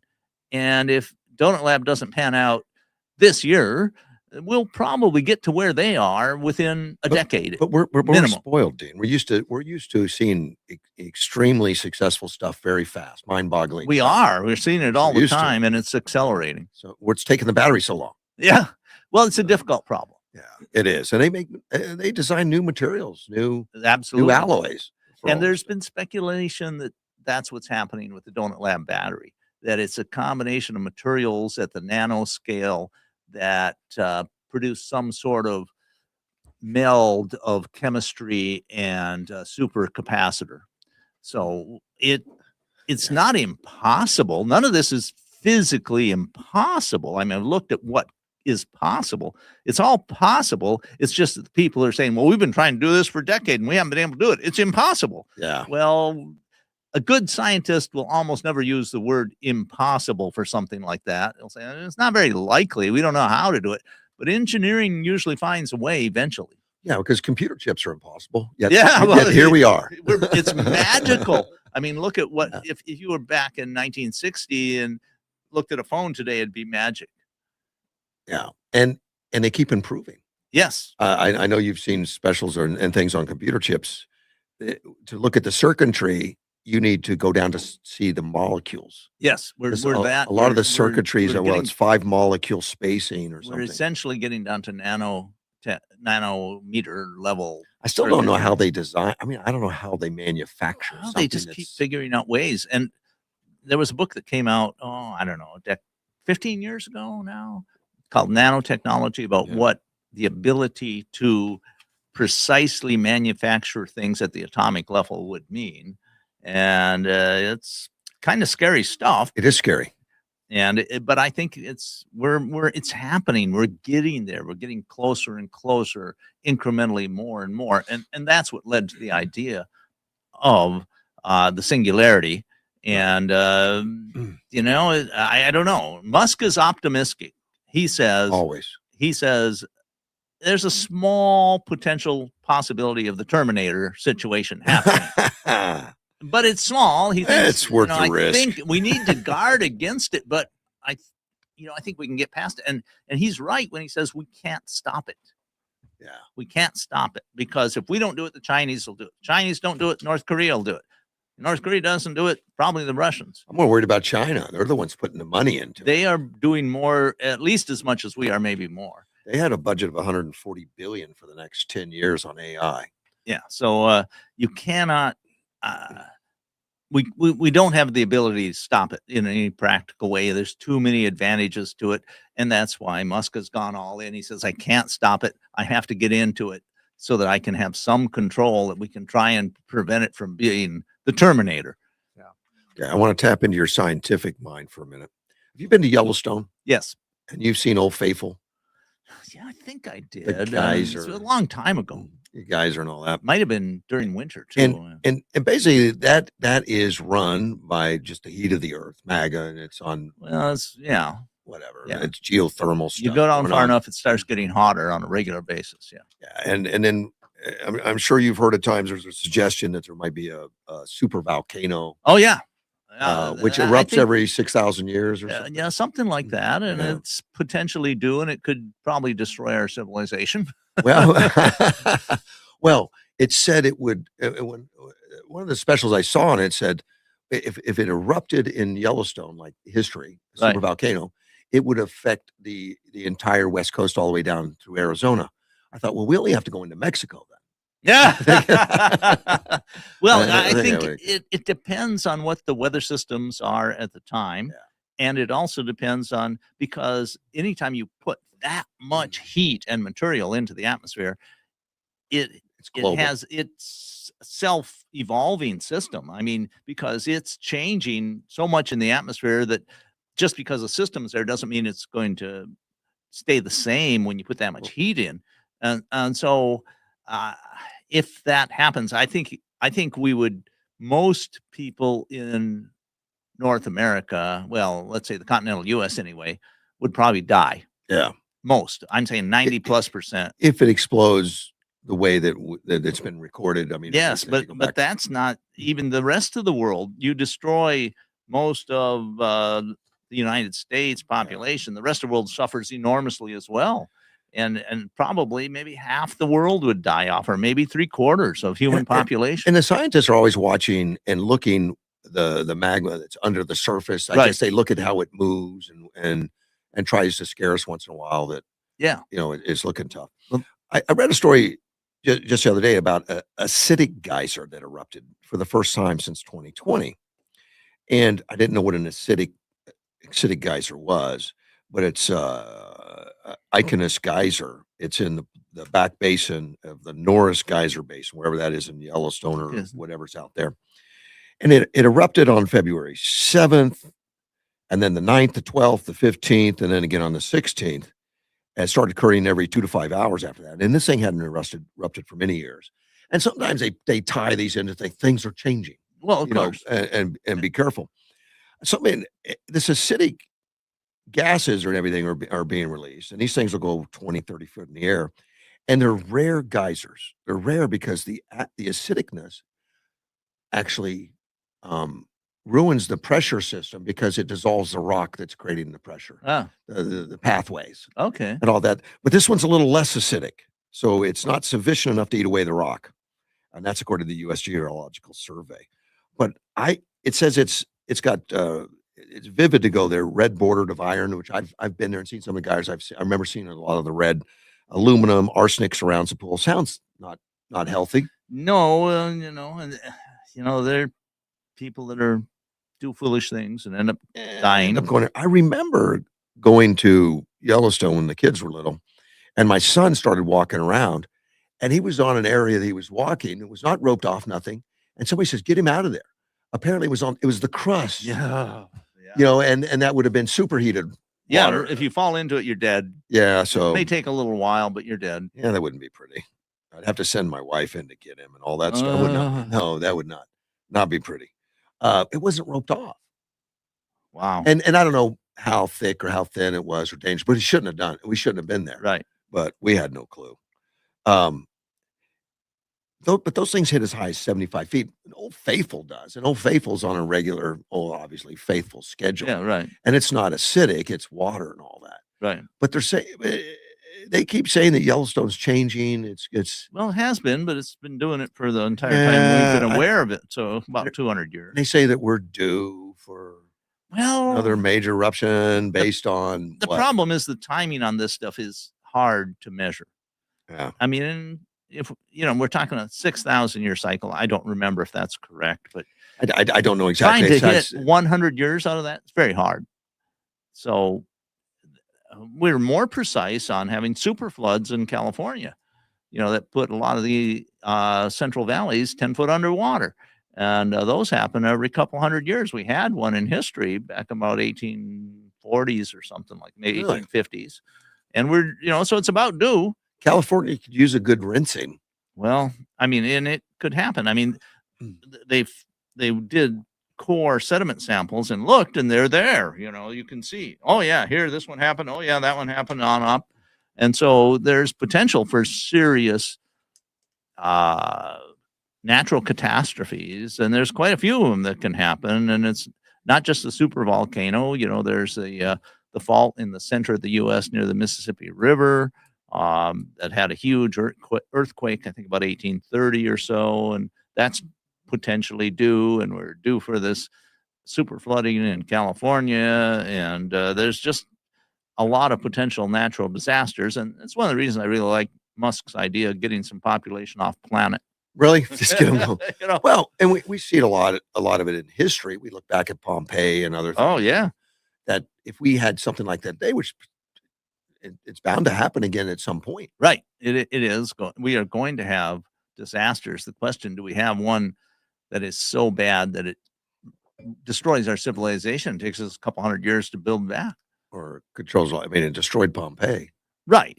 Yeah. I'm course, we don't thinking, know. that you look at the history of the earth, there's been huge major disasters that, came close to wiping out life on Earth.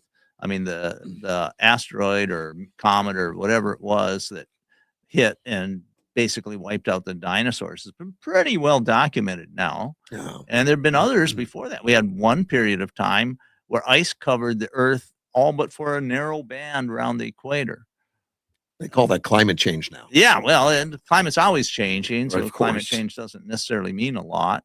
Yeah. But yeah, I do worry about the natural disasters. We've got the potential of a natural EMP super eruption from the sun hitting us and wiping out all our electronics. I'm still mad about that, about the grid. The electronics, we could stand to lose a few of those and not destroy us. You lose the grid, Yes. people die. Well, huge numbers of people die. And we don't know. I mean, last time that happened was about, I think, what was it, 1850? I mean, we had a telegraph system in the U.S. The telegraph system was disrupted. And telegraph systems are pretty simple, hard to disrupt devices compared to our current cell phone system and our Well, internet. Computers, cars, everything. Right, all this stuff. So there is this, and I forget exactly what it's called, but essentially, if you get a super eruption on the sun that sends enough charged particles that hits the Earth, we potentially could disrupt the grid Right. on the United States. Now, When you say disrupt, though, it would have to be replaced. You'd have to replace well, trains. critical components would have to be Yeah. replaced, And we don't have spares. right, that's correct. And as I recall, the last time this happened in the 1800s, it it didn't hit the entire Earth. It sort of hit the side that was facing the sun at that point. Yeah. So it's possible that there would be grids somewhere that would survive if it was a short enough duration. Right. But if you knock out the grid in major cities, Oh, there's going to be people that die lots of people. because If you knock out the grid for 6 months, we probably lose 80% of the population of the U.S. right. And I don't think people understand that, but you tell everybody that the only way you're going to eat is if you hunt it and kill it. Uh, Well, what do you hunt? yeah. The only thing that's left to hunt are people. How many people live in the city that have never been in the woods? Well, yeah. I mean, if your only hope of survival is cannibalism, we're in a real bad place. Man, we're in a real bad place. Zombie apocalypse. I want to talk a little bit about the what's going on in Iran. The I think where are we in 4 days now on the Iran Yeah, 4 or bombing, 5. 4 or 5 days. Let's see. Right now they have like no navy. You know, Right. they've sunk every ship. It was only 11. I say every Yes, military ship. But it's still a fairly major country's naval force. I mean, They've got a lot of smaller boats they use to swarm attack Right. or something, but everything they've got that would be considered a military ship has already been sunk. And there's now it's a lot of politics right now. Did Oh, yeah. Trump did Trump have the power to do it? Did he step well, out of look, line? He clearly had the power because he did it. He did. Did he have the authority? I would say my reading of history, absolutely he did. Yeah.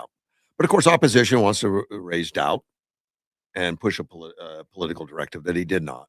He addressed that a little bit the other day, I think yesterday, and he came out Tuesday and said that Israel did not pressure him to conduct joint military, because that has been suggested also that Yeah. we were doing it just for Israel. So he come out and said it's not what happened. The military strikes on Iran. He believed Iran's supreme leader Ayatollah Khamenei was going to attack first. Now that's the first I've heard of Well, this. they've was it been came out waging Tuesday. war against us for 47 years. Right, but yeah, so to say that they've attacked us, true, they kind of did it for the last 47 years in little ways all the time. Right. And sometimes through the Houthis or through Hezbollah or through Gaza. They're proxy forces. They do. They have a lot of it. But he says, I might have forced their hand, Yes, I Meaning- read that, and it's very I possible. mean, in Israel's. Sure. I mean, because you've got a complex situation. You've got two intelligence agencies that are both pretty darn good. Yeah. And one is saying to the other, well, this is happening. The other saying that's happening. And so it's possible that you got a feedback loop, and both of them said, this is the time to strike. Trump is compelled to get this out, and I think it's a political Right. compulsion because of all the misinformation coming out that they know that he didn't.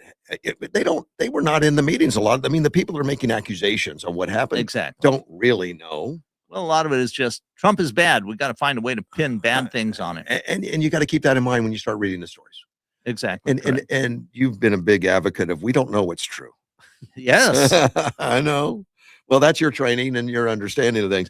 Yeah. He says, I might have forced their hand. You see, we were having negotiations with these lunatics, and in my opinion, they were going to attack first, which I think he has to do that to solve some of the misinformation about there was no imminent danger, because that seems to be on some people's mind that is the acid test on whether it's legit or not well, legit. I disagree with that.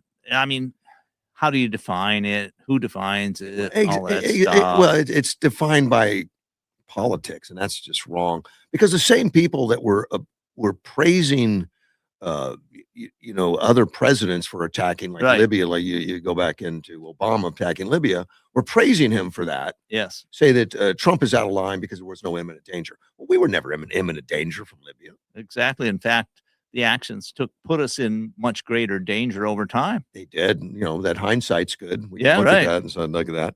He says, if we didn't do it, if we didn't attack, they were going to attack first. I felt strongly about that. So if anything, I might have forced Israel's hand. Well, I think that is the way that in practice it works. That's I mean, exactly I'm what he's not saying that he did. He thinks he could have worked that way. And I think if you talk to the Israelis, they'd say, well, it's a complex thing. We did this, they did this. He's putting that out there on, I think that's going out on X. He's putting it out there already. So, I mean, that's already his testimony to the Congress if they bring him in to say, what made you do it? I guess he's already getting it out. Well, and I think he's doing it for the population because the population is being bombarded right now. Oh, yeah, I think so. With rational that he's stepped out of bounds. I mean, personally, I think that he's doing this, and he, in part, because we can do it at relatively low risk now, right? Because of the actions he's taken to build up our energy capacity, so that we're not beholden to Middle East oil to maintain energy here in the United States. And because he has degraded the Iranian capacity to deliver war anywhere through previous strikes. So, well, the timing is exactly as you say, exactly right now. But if you look at all the people that would have come to Iran's aid, the Hezbollah, their proxies, Hezbollah, Hamas, the Houthis, and Venezuela and Russia. Yes, Russia had made pacts with Iran to protect them. They can't fulfill them now. Well, they're involved heavily in Ukraine, and this works both ways. Russia now has less capacity because they can't rely on their partners in Iran to deliver them drones or parts or whatever. And that was a heavy supplier of the war effort for Russia was Iran. They did, yes. I don't know exactly how much, but it was significant. Yeah, well, all those drones initially all came from Iran. Well, all the Shahed drones. Now they're producing them in Russia. I read an article that said they cost $85,000 equivalent in Russia, whereas we are now building our copy of the Shahed, which was a copy of ours, for $35,000 here in Arizona. And they call it Lucas, something like that, for low cost. Luca. Yeah, LUCAS, as I recall. Yeah, low cost sort of thing. Yeah, I read that article after you mentioned it yesterday. I went and looked at that because I just don't trust you. No, I do. I just, but I like trust, but verify. Yeah, trust but verify is fine. Trump's comments because Democrats are criticizing his launch of this effort because that's all they've got is what can we criticize Trump today on? At least that's my image and what I see. What I see is Trump is doing what he thinks is best for the country. I think so. I mean, and he doesn't let the politics take first seat in that. I think he believes if he does what's best for the country, the politics will follow. And when you mention the timing, I mean, Trump sees that. He sees that now Venezuela's out of the picture. Can't help. You can't get help from Russia. You can't get help from the Houthis and from Gaza, from Hezbollah.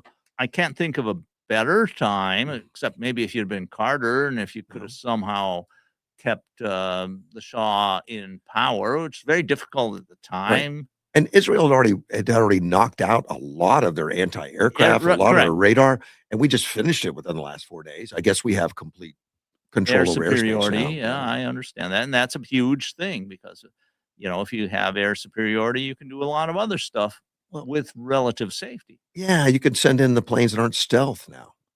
Right. And, maybe, you take out their communication system, which has mostly been disrupted, or maybe you enable more communication systems for the dissidents, the people who want to change the regime. Everyone's guessing the end game now. Right. Nobody knows the answers. Correct. But Trump was talking about it openly, that he had a group of people in mind that could probably succeed, but they're dead. And then the people that were going to replace them, some of those we knew, and they're dead. And now the new people, we don't really have much on them. Yeah. Yeah. Well, there's been a lot of killing going on in Iran. Well, they've been very successful at hitting the leadership, and the leadership was meant to throw them in chaos and not make organized retaliation. Well, the leadership has been, how to put this, constitutionally maybe opposed to us. Their fundamental beliefs are that the United States is evil and has to be destroyed. They believe that if they do the right things, they can precipitate a literal Armageddon And and an end times Muslim theory of end times where you know God destroys the earth or the earth that exists and delivers right. some kind of a paradise. If you have that belief structure, you're impervious to a lot of political thought and pressure. Well, they're fine. I think Iran is finding out that those were false beliefs. Right. Now, Trump on his end, he's been criticized because you didn't tell Congress. Now, if you're going to make a highly secretive attack, are you going to tell all of Congress? No, of course not. And Oh. I recall, I think it was Rubio, Marco Rubio. Yeah, he came out. He made some statements. I did talk to these people and these people. We don't tell It's, everybody. it's a gang of 8, they call it. Yeah, It's a bipartisan group of congressional top and he intelligence used to be a leaders. member of the Gang of 8. Right, he did. And but Congress did not vote or hold any vote to approve. But they They didn't don't. ask for. They didn't have to ask. Right. In fact, asking for it would be Informing. detrimental. Yeah, right. It would be informing the world that something serious, and we're going to tell you a lot of details because we got to if you're going to vote on it. Yeah. You know, Marco Rubio said the U.S. is not going to sit there and absorb a blow from Iran. Secretary Haig says the operation was not so-called regime change or an open-ended conflict like that in Iraq. And Trump says regardless of whether the U.S. took part in the strikes on Iran, Democrats would have been unhappy with the decision. well, exactly. Yeah. He said, if I didn't do this, guys like Chuck Schumer, who, losers, the Democrat losers, would say, well, you should have done this. In other words, if you did it, it's no good. If I didn't do it, they would have had said the opposite, that you should have done this. And he's not wrong. I think he's exactly right. He's not wrong. I mean, the current situation inside the Democratic Party and some others is whatever Trump does, I'm against it. Yeah, we've got that disease out there. Yeah. Now, he says he's never had more compliments on presidential actions he's taken. Nothing, people felt that something had to be done. And he doesn't specify whether that's worldwide or local, but Right. but I know there's been a lot of countries that have praised. Well, right now, I think he has pretty high approval ratings for what he's done. Certainly. Whether that'll stay that way depends on events. It's which will dangerous. Happen. It's dangerous. We don't know. Exactly. What happens if the Lincoln sinks? An Yeah, aircraft carrier or something. right. Or somebody, some Iranian vessel, small ship gets close to somebody and causes a couple hundred casualties, could happen. Yeah. Oh, and something major could happen. Exactly. If you think an aircraft carrier, that would be Oh, that would be mind-boggling. major, definitely. That's 5,000 crew members. But there's a lot of events in between those two extremes. Yeah. I mean, right now we've got 6. We're going to have more casualties. It's the nature of conflict. Unfortunately, he says, and Trump did it. He says we're going to have a little high oil prices for a little while, but as soon as this ends, those prices are going to drop. I believe lower than ever before. Of course, that's Trump's optimism. Well, I think when I look at the dynamics of it, I think it's correct. Because Iran will be able to sell oil on the world market without sanctions. And if they are of a regime that is acceptable to the United States, then their oil will become more freely available. Right. So how much time it will take, I don't know. Venezuela oil should be ramping up production because their production has gone way down because they got rid of all the expertise that knew how to produce. Yeah. We'll see what goes on. And I don't know how it affects this oil that was sanctioned, that was being bought up cheap by China and stuff. I mean, if they have to start paying the same prices we all pay, does that lower the price? Does that? Well, because right now they're siphoning off a lot of money, a lot of oil at a cheaper price. I think if on a very basic level, if you ramp up production, prices go down. Right. And that's where I'm basing my analysis on. And I think we would ramp up production. let's say something else happens, which all of this seems tied together to me.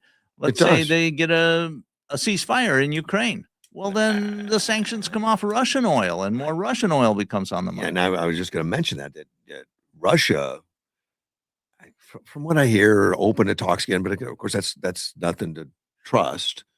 But I've been reading they're losing ground in a lot of places. I read an and article on it. It sounded plausible. yeah, How much exactly? I mean, there's so much fog of war there that it's really hard to be sure. But I could see with Starlink being deprived to Russian units, big deal. and with Russia suffering some setbacks, Syria, Venezuela, um, now Iran, that Ukraine could have an advantage for a while. And maybe it's enough to make a serious breakthrough. I don't think we're exactly seeing it yet, but it could happen. Well, then you have the problem is, how do you bring the Ukrainians to the table if they think they're winning? Do they really think they're winning? I don't know that. I'm just saying, if they Yeah. get the perception that Well- we've had a breakthrough and we are now in charge and I- taking back everything, then it might be hard to bring them Oh, to they the would table. they would be just as happy to make a settlement, but that settlement will be different. Different. Yeah, well, Yeah. exactly. And Yeah, because so I've got an upper hand. I don't need to give as much up. this is always the problem when you got Yeah. essentially a stalemated war, is you got to get to a place where the participants that can make the decisions both think it's their advantage to have a ceasefire to stop the killing. There's an indication that Putin was getting ready to make some kind of deal. That's why there was such a push this winter. I mean, normally they don't push winter as hard for offensively. Okay. They were pushing it offensively to take over the territories they're in right now 100%, so that they could claim them. Sure. I mean, and that's what Yeah. you see, when you're Yeah. looking at, well, where do we draw the line? Which side's ours? Which side's theirs? What's the demilitarized zone? And so as you get close to that, there often is an upbeat in tempo as both sides are trying to grab a little more. I think everyone agrees to that there has been an upbeat Yeah. in tempo, that it's getting bloodier, it's getting Yeah. dirtier, and the technology has become much more effective at taking life. Yeah. Well, that's what you see. I mean, in World War I, if you look at that, unfortunately, the generals on both sides made the wrong analysis about what war had to be, and they sent massive waves of troops into machine gun fire and artillery fire, and they had enormous casualty levels that they hadn't experienced for a couple hundred years. Right. So you can when you have a change in technology, there is sort of a momentum to the old way of doing things that gets a lot of people killed. I hear reports all the time, and I'm going to ask you, but there's a feeling that Russia has just leaned back on their tactics from World War II of more just sending I so think- many masses of people will eventually overwhelm them. I think so. I think that was probably the last big war that Soviet Union, now Russia, Right. Russian Federation was in, and they won. And so that's their glory days, and there's a tendency to try to use the same tactics, but it doesn't always translate well into the future. And I think that's why we have the stalemate now. Yeah. The stalemate, the war in Iraq, the war in Ukraine I already did has it. been going on longer than the war between the Nazis and the Soviet Union. That was an amazing thing to hear the other Yeah. day. I didn't know it'd been that long. It does seem like a long time. It's over 4 years now. Of course, I was sitting on the edge of my chair for days reading everything I could because I knew this thing was going to be over quickly. Oh yeah, I remember the first part of the war. I was looking at updates every day. What's happening Right. here? What's happening there? I'm That's going, once a wow, month it's or amazing the Ukrainians are managing to hang on, and that's what it was at first. But they proved to the world they were serious, and then they started getting significant help. This war has changed so much, though. It has. The technology has advanced in these 4 years constantly. War does that, and Uh, at least in the modern era. It's been amazing at what they come up with, and they've been doing it on the cheap. Yes, Ukraine has generally. Some people will dispute that and say, well, look at all the resources they're getting from the United States. Well, a lot of what they're getting from the United States it's old stocks that are like out of date. I remember seeing some missile parts lying on the ground, a picture that Russians had put out. See, the stuff was made in the U.S. and the date on it was 1996. Right. So people complain about all the stuff we're sending to Ukraine, but a lot of it's stuff that was essentially we were going to have to replace anyway. And to replace it, you pay people to dismantle, destroy, whatever. That's right. This way, we didn't have to you pay have to anybody. We just you take it. decommission. You have to demill all this stuff, and it's expensive. It's a lot cheaper to send it over to Ukraine, have it shot off, and blow up somewhere. They sent those switchback drones. I remember the switchback drones. Looking at those, like that's such a neat concept. The switchback drones, and they were thousands of dollars each, like $6,000-7,000. They were small, Yeah. And now they're doing the same thing with handmade drones for like a couple $100. Well, hand altered commercial drones. Yeah. I mean, I've seen one, and this is old now. It's like 6 months old, but they were basically cardboard drones that were being made in Australia. Yeah, and they were pretty effective. Yeah. I mean, and they're cheap, and they couldn't see them on the radars, right? Because the wings and the body were cardboard that radar just goes through. Doesn't. Guess they use some kind of glue or something to make it. Yes, stiff I mean that's really it was I was impressed with it. I think they were a few thousand. Yeah. 4,000, 5,000. Most of the electronics and stuff. Well, that's what cost the money. Yeah, it wasn't the cardboard. No, and it, and all of that thing is going faster and faster and faster as everybody there. The Ukrainians have, I think, shown themselves to be particularly adept at utilizing tech to make things different, trying innovative approaches. They probably have the best surface and subsurface drones in the world now. I'm going to ask you, the Flamingo, they talked very highly about the Flamingo. I didn't really know what it was. It looked like a cruise missile. And that's a Flamingo on the Ukrainian side. They developed this Flamingo. Okay. Oh, yeah, sort of longer range. It's a long range. It looks like a cruise missile, but it acts like a drone. It's kind of a combination. But cruise missiles and stuff, they go up in altitude. They go up and then come back down. Well, a lot of them were meant to fly fairly low. Yeah. I mean, I remember reading about them in some tactical stuff, and they talked that they'd get under the radar of a lot of things and fly nape of the earth, maybe 500 feet above the surface, up and down as the earth. Now, this Flamingo, they're saying is flying as low as 50 feet, and it's controlled more like a drone, but it's more like it's like a cruise missile as far as it's got a little jet engine and stuff on it, and it took them a while to get it effective as far as hitting things on it. But now it is, and they can't detect it. It's coming in at like a cruise missile. Well, when you say can't detect, they haven't been pretty able to absolute. Let's say their ability to effectively detect it in time for countermeasures to work is not there. I think that's true. But when they're looking for something that big and all, they're looking higher in the air. This thing's coming in lower. Yeah. I mean, that's a classic way to avoid radar. Right. But, you can put a radar in the air, like an AWACS system looking down, and you can have satellite systems that look down. And they've got those. And so you got to be a little bit skeptical about how effective all this stuff is. The Iranians have shown, in my opinion, an amazing ability to strike hundreds of miles beyond the front lines into Russian territory. And that's a phenomenon within the last few years. It didn't start out that way. Very couple years, I'd say. Yeah, and it keeps escalating. I think it is, and of course the Russians have countermeasures, and they have their own advances.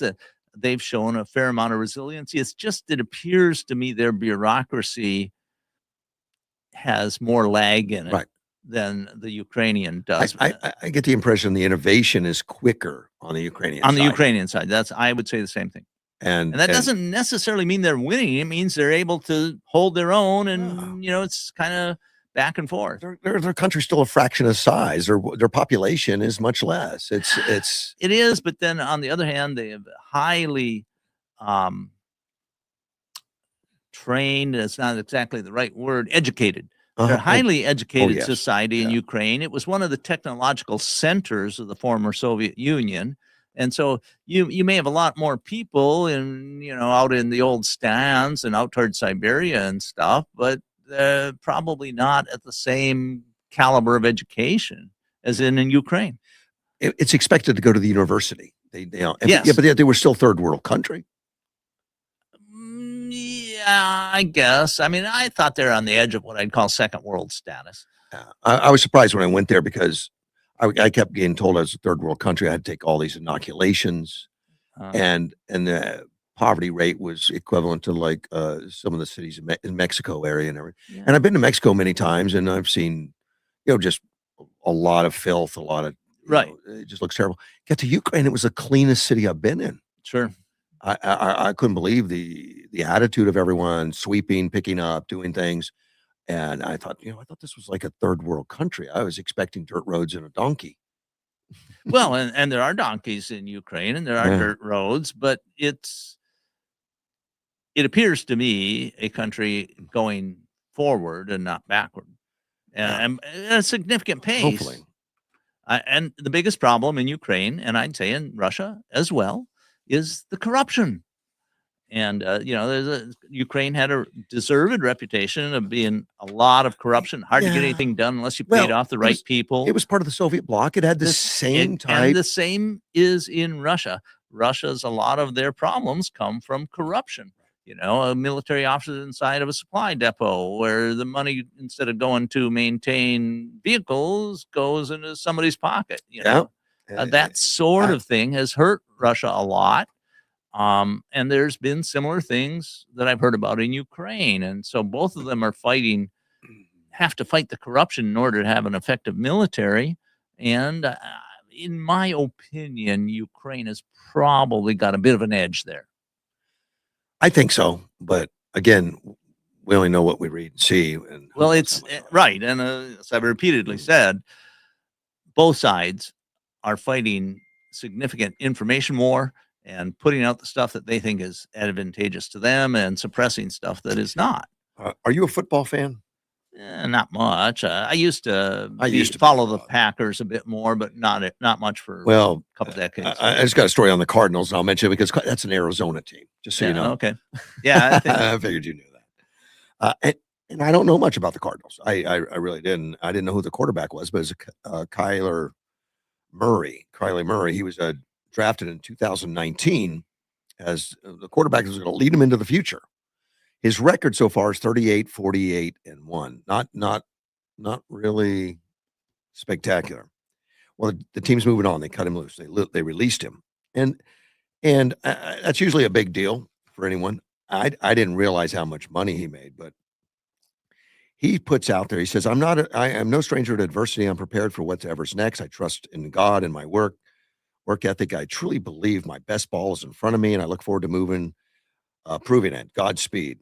Murray he's the team still owes him $36.8 million in a guarantee. yeah, even with inflation, that's a fair amount of money. That's going to add up. And the reason, and he got a 5-year contract back in 2022. He was drafted in 19. They liked him. He started off, pretty solid. Since then, it's been injuries and sidelines. Sure. But it was a $230.5 million 5-year contract in 2022. Whew. Wow. I had no Almost idea. $250 million.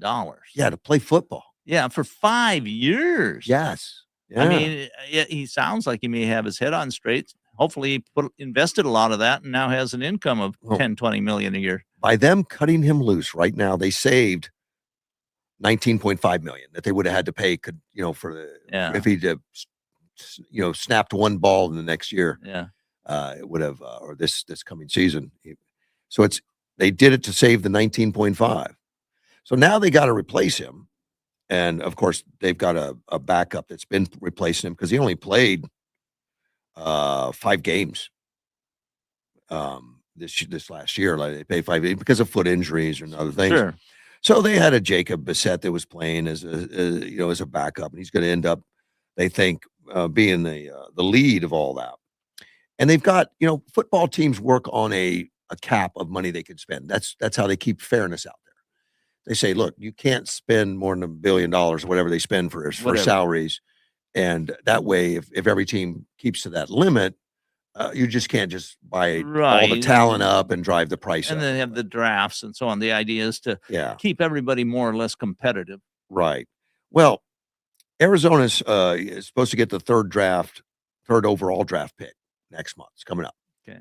but they have around $30 million of cap to work with because the cap is still being used up by Murray, even though they're cutting him loose. The money they spend, this 36.8 goes is today money. Yeah. Not yet yesterday's money. It's today money. So that knocks their cap down. Yeah. And so they Okay. got 30 million left to expand to Well, grow. You know, So I bet a lot of work went into figuring out whether they consider this best for them or not. yes. I Yeah. mean, you have to do a lot of what I'd call cash flow analysis on this and say, okay, how does this work for us? Yeah. And it's not just how much money you spend on a team. Right. You have to have the spark. It comes in from coaching, it comes in from the players and Well, all that. and You get put in the right group together and and it's how that money is distributed. correct. You put most of it into one guy. What about all your support?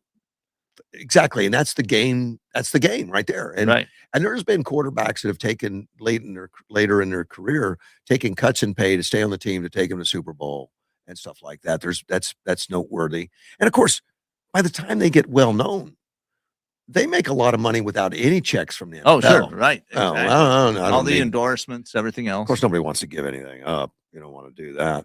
But it'll be interesting to see where they go because right now it looks like a low point. They just fired the coach. The quarterback's gone. Yeah, well, you get these, cycles. And if It you're at a low does. point, it points there's going to be a high point in the future. But it's an interesting game. I love the game. I just haven't watched it because I just don't like the NFL, the politics of it. Well, there's that for certain. So, and I take that, and that's not the players. That comes from the lead Management. office. Yeah, Yep. management makes choices. So they're going to start off, and that could be exciting. It could not be. And of course, you're coming in as an underdog, new coach, new attitude, and all that. But it's fun to look at a team that somehow gets that click going, where all the parts are working and the machine is working as a team. Oh, yeah. And I think Vince Lombardi said that I'm dating myself. A lot of Yeah, probably you people don't get the reference, but back when they wore leather helmets. Yeah, that's good. he said football is not a game of yards; it's a game of inches. Yeah, It's these little incremental things that determine who wins and loses. absolutely. I think business is that too. Sure. You look at very successful people; they care about the inches. They care about the pennies. Well, they do. Now, sometimes you get sort of breakthroughs.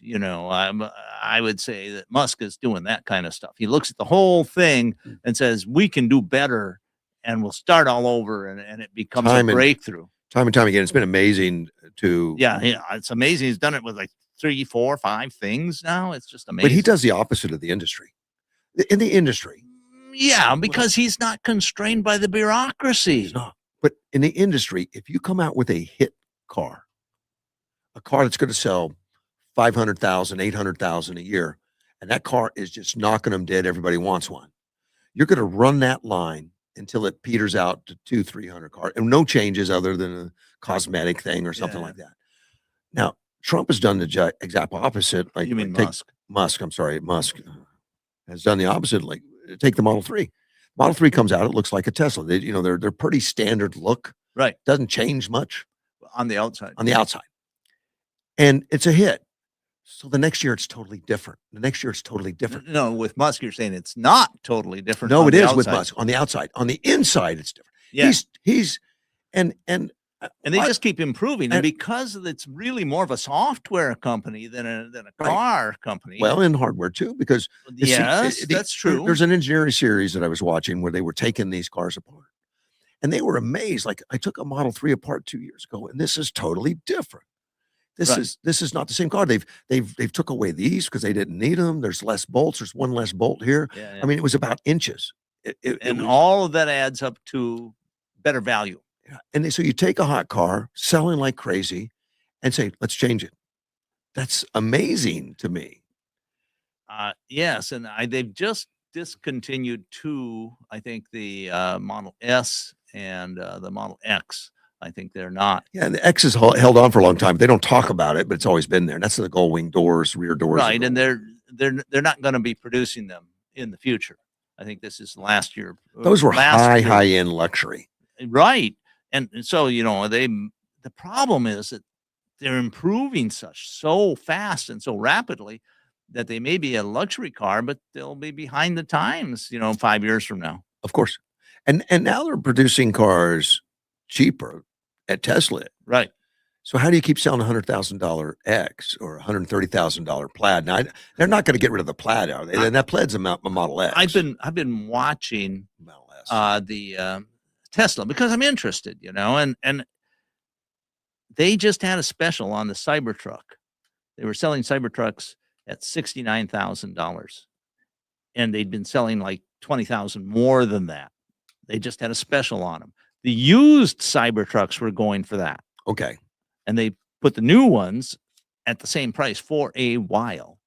And and how do they justify that? Is that justified just to get rid of stock? I don't know. Did I they mean, say? they didn't say what the reason was, but my understanding is that Cybertrucks were not selling. So this was I've probably understood to that. get rid of stock. The production cost keeps going down with Musk because Right. he keeps changing that also. Yeah. I I mean, they're still making money. oh yeah, I think they were. They probably weren't making as big a margin. No. I mean, I was tempted because I like the idea. It looks like so much improvement is happening in the future. I'm going, maybe I should wait a year. Yeah, there's Yeah. no way to do that. You got to jump in. The robo taxi. Have you heard? Yes, and I've been reading about it, and they have at least 8 of them that are working driverless, totally autonomous. They don't even have a steering wheel. Right. You- They you don't have can- a wheel. They don't have pedals. Yeah. There are, I think, 8 totally autonomous in Austin right now. Okay. And their factory is ramping up. Just to build them at mass. Right.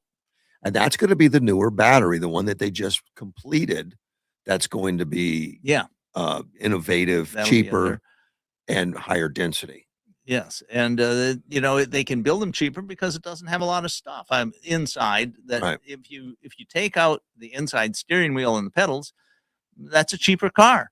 And Right. the robo taxis are 2-seaters.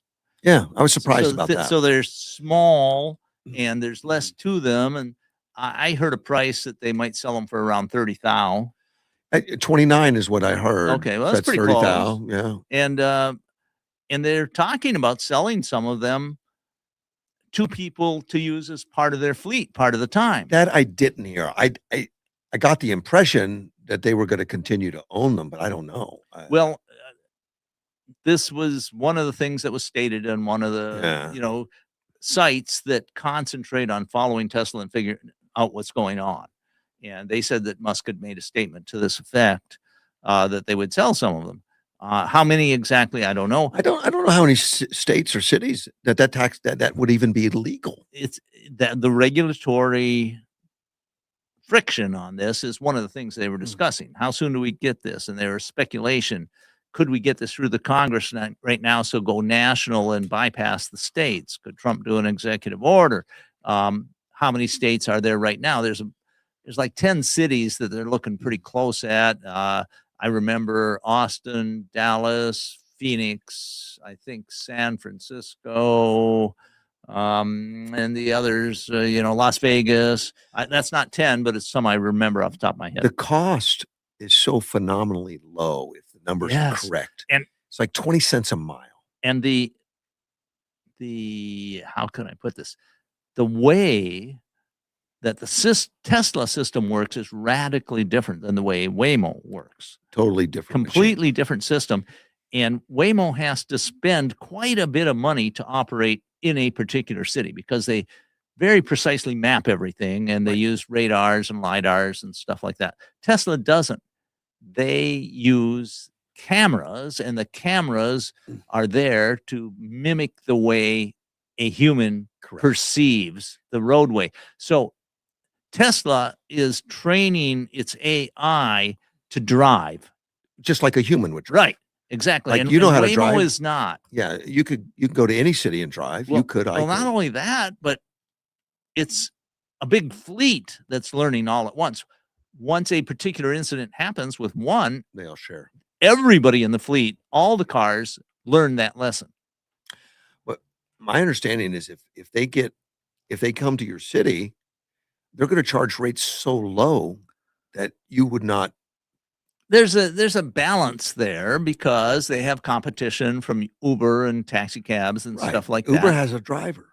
And so they expect the numbers I'm hearing that what they will probably charge at first is something over $1 per mile. Right. And at first, but they're thinking it could get as low as 50 cents a mile eventually, Well, there's which nobody. is really cheap. I mean, in San Francisco right now, Waymos are like $5-6 a mile. I was curious about the 2 seats, 2 doors, 2 seats. But really, if you look in a taxi cab, generally there's one person, Usually, uh, one passenger. one passenger in a taxi. I'm sure they did their research to find out. Sure. And they're moving. There's plans to build bigger robo vehicles, a robo van for deliveries, things They're like going that. on the cheap now, though. I mean, the cheapest they can get. Yeah, well, two door. and this, it has this potential of ramping up really rapidly because Trump doesn't build one or two and then build a factory to produce them. He builds a factory to produce them and then changes the design as they need to. My understanding is he's going to stamp out the entire chassis in one punch.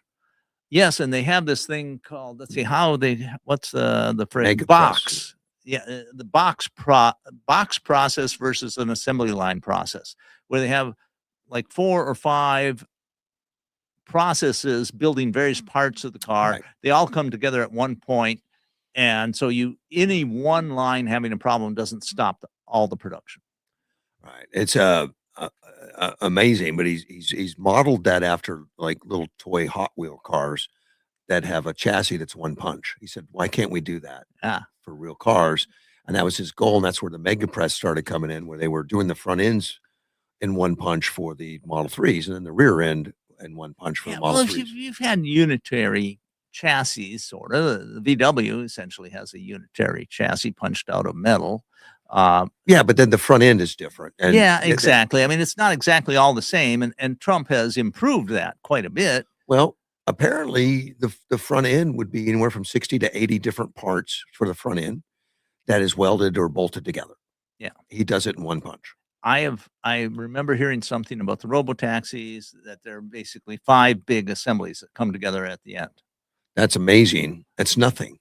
Yeah, it's very small to be all put together at the end. Yeah. And a few connectors. I mean, that's one of the advantages of electric vehicles, is that pretty much it becomes drive-by-wire. Yeah. And so you just need a connector that's electrical or digital, and you put those two together, and then the pieces are connected. And I've talked to people like my business partner, Chris Moorhead. I said, "So, man, I can't wait to get in one." He said, "I'll never step in one in my entire life," because he doesn't trust anything he doesn't control. He wants a steering wheel. Yeah, but there's a whole lot of stuff we don't control on ordinary IC internal combustion vehicles. I agree. I want to jump in one. I mean, the modern vehicles, we were talking about it earlier, about how they have the electronics are a major part of the vehicle, and you don't control that. Right. I mean, it's not like you can pull out a dipstick. But Chris understands that. He doesn't, Exactly. He doesn't understand this. Yeah, and vehicles have become so complicated. It's really hard to reach. You can't reach. Most people will never be able to reach the level of understanding that we had of a car in 1970. Yeah, totally different. Because it's so much more complex, and Yeah. there's so much digital programming, and there's, I don't know, what's the car equivalent of avionics? What do we call that? Avionics for road, I don't know or I don't know if we call it just a computer. but the equivalent of avionics has become a huge part of cars. Yeah. I love the way that my current car, which is a Hyundai Tucson, has the navigation system built in right there, and it's very effective and very useful. Oh yeah, they've come a long way, but it's nothing compared to what's what's coming on the drawing boards. Yes, that's coming. It's like you say, I don't want to buy yet. They're still getting better. Well, and they're going to continue on getting better very rapidly. Yeah, and unfortunately, in a lot of respects, some of the older car companies are just they're holding back. They're unwilling to make the radical changes necessary. They suck at it. Yeah, they're not good at it. No, and the reason they suck at it is because they're still using the same processes and bureaucracies to put it all together as they've always done. Bureaucracies tend to ossify. You And- know, and it's are- hard for them to make changes, big changes. and are using the same technique Sure, of exactly. farming out all the And component they have parts. all the, how to put it, they have all this baggage Yeah. of this is the way we've done it the past 40, 50, 30, whatever number of years. Right. And to change it would be enormously difficult. And Trump, I mean, Musk doesn't care. No, right. I And mean, he makes a point, and I say it only is because we have better batteries now. He says electric cars are just more efficient for a lot of reasons. sure. And they are, but they're limited by the batteries. And so it much depends on getting better batteries, and we're getting them. It's just a question of when we'll get better batteries that are twice as good as they are now. It could be later this year. It could be 5 years. Could be 10 years. How important is range? For most people, it's not super important because most people don't drive Yeah, if you- 300 miles a day. If you survey people's driving habits, most people don't drive more than 20, 30 miles a day Right. routinely. Right. Occasionally, you might go out of town and say, I'm going to take a 1,000-mile trip. Sure. But range at 350 miles is where the average Tesla car is more than enough. Well, and then the limiting is how long does it take to recharge? That's the number two. That's especially if you're going to go out of Right. town. And the battery technology that we're seeing, I'm not just talking about what Donut Labs claims, although that's sort of right in the news, but there are several other technologies that also offer rapid recharging. Superchargers. Yep. And so that's coming. It's just a question of how long. It's here in a lot of models. It already is. Yeah. Here, I forget, but I have friends that have Teslas, and they take a trip up to Phoenix and back, and they only have to charge one way. They start off full charge. One way they might put in 15 minutes. Go in and get a cup of coffee. If we get it to where you can get 300 miles to charge in 15 minutes. Well, they don't get quite 500, 300, but they might get 100, 150. Yeah, but so we're halfway there. Yeah. Is what I'm saying to what I'm saying. But I would seldom travel 300 miles without refilling gas. Right. And Musk looked at it. I think, at first he said, well, okay, we'll have 500 Yeah, miles. right. I remember We'll have that. 500 miles. And the more he looked at it, it had so much weight Yes. because of the battery the battery aren't as dense as they want them to be. Energy dense. Energy dense. And that took away from its performance in town, or Sure, added weight and exactly. all that stuff. And so we found that trade-off to be somewhere around 350. And I think as long as you can recharge fairly rapidly, it's there. But the other thing, the limiting on this also is we don't have the energy production capacity to charge hundreds of millions of electric cars. I read somewhere that our energy production has gone up like 15% in the last decade. Not near enough to keep up with if we're going to go over. And to give President Trump credit, he's pushing hard on getting energy production up. Even got coal back. Yeah. I mean, and we are looking at several different variations of nuclear power plants, from micro to modular to full size. Isn't somebody studying? I mean, didn't we bring one in to have it studied at some university or something? Well, very plausibly. There's a lot of initiatives out there, and some of them are really close to production, if not in production right now. Well, I mean, they're talking about micro plants to power a military base that are good for 5 years. Or a city the size of Yuma. Well, Yuma takes more than just like the MCAS would be a fraction of Yuma. Oh, yeah, it would be. I would say.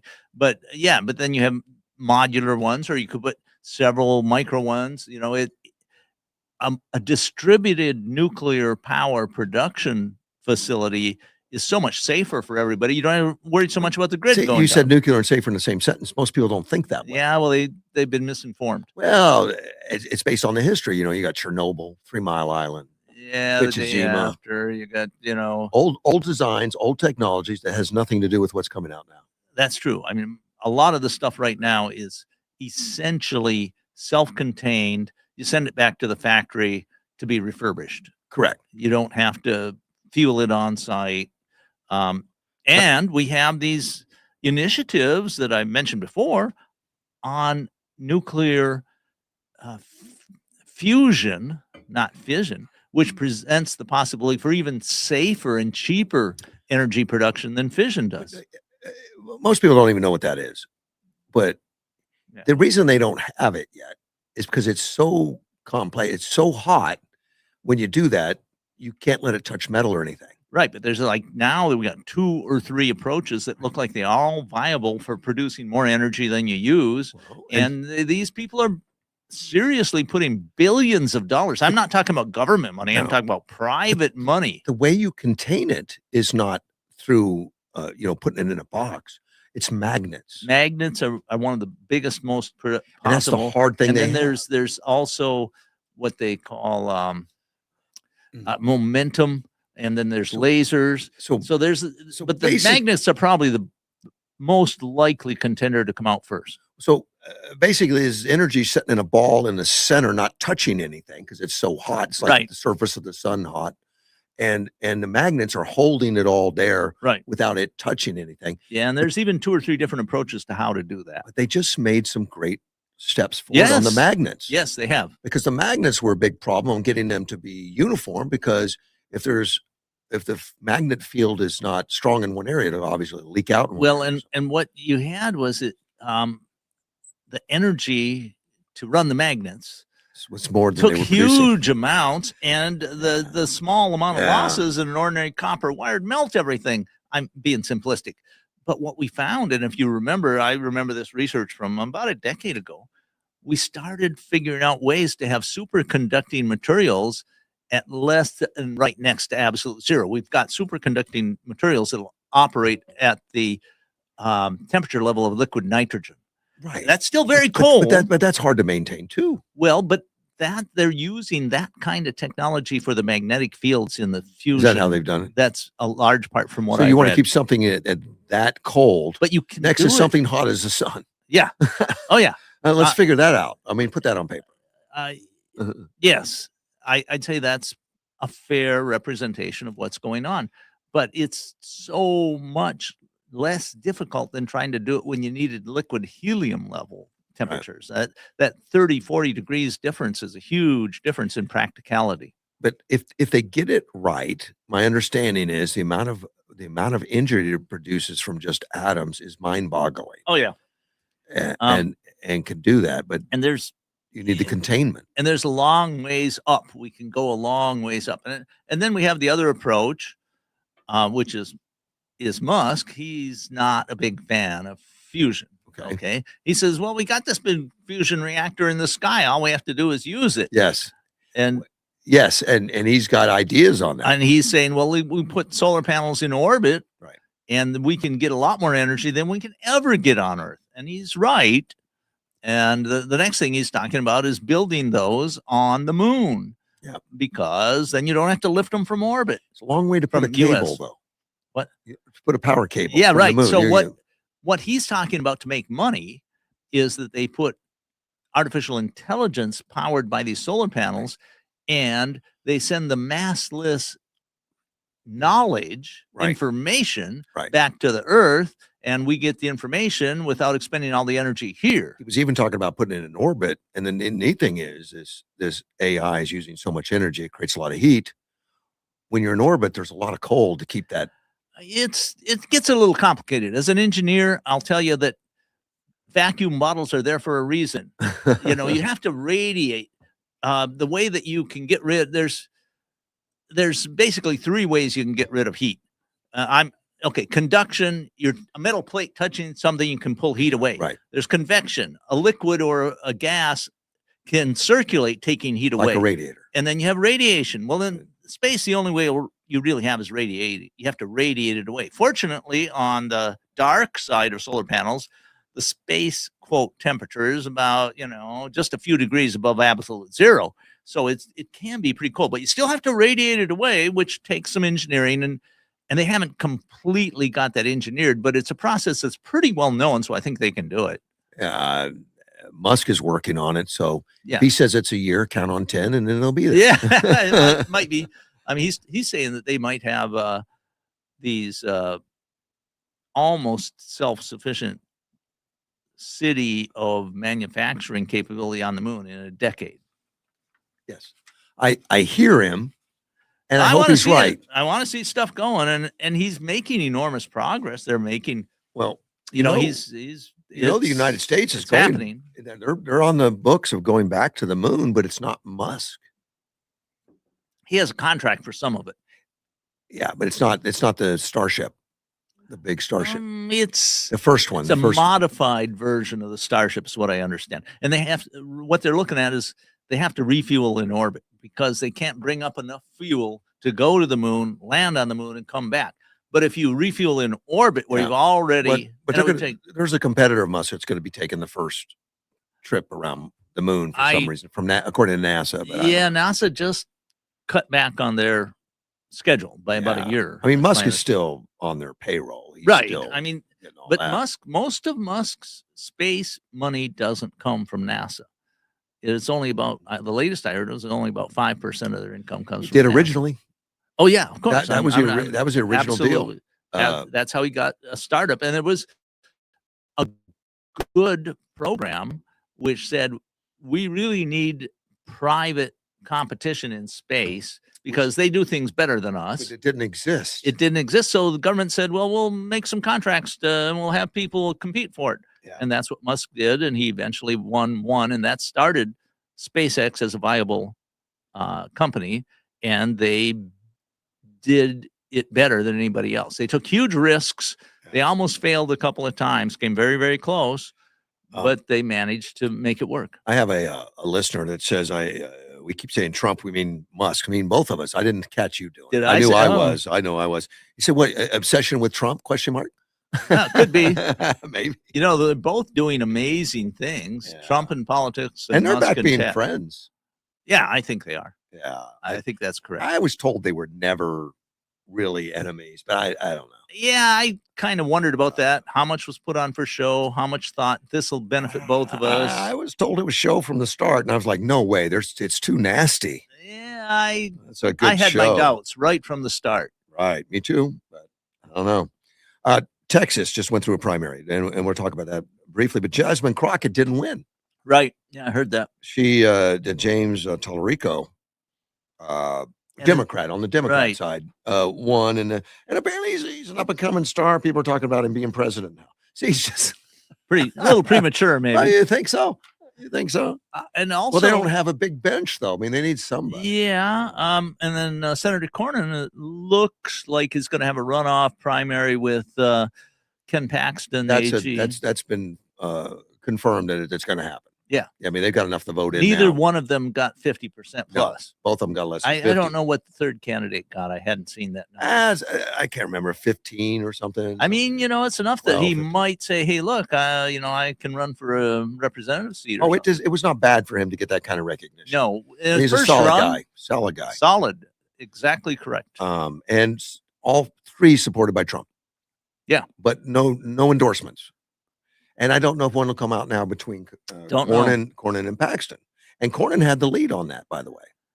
In my What I saw from the early tallies. Anyway. both of them, both Cornyn and Paxton, have their pluses and minuses. Sure. And, I lean toward Paxton in spite of some of the personal problems he's had. It's going to get nasty between them. Oh, and yeah. that's unfortunate.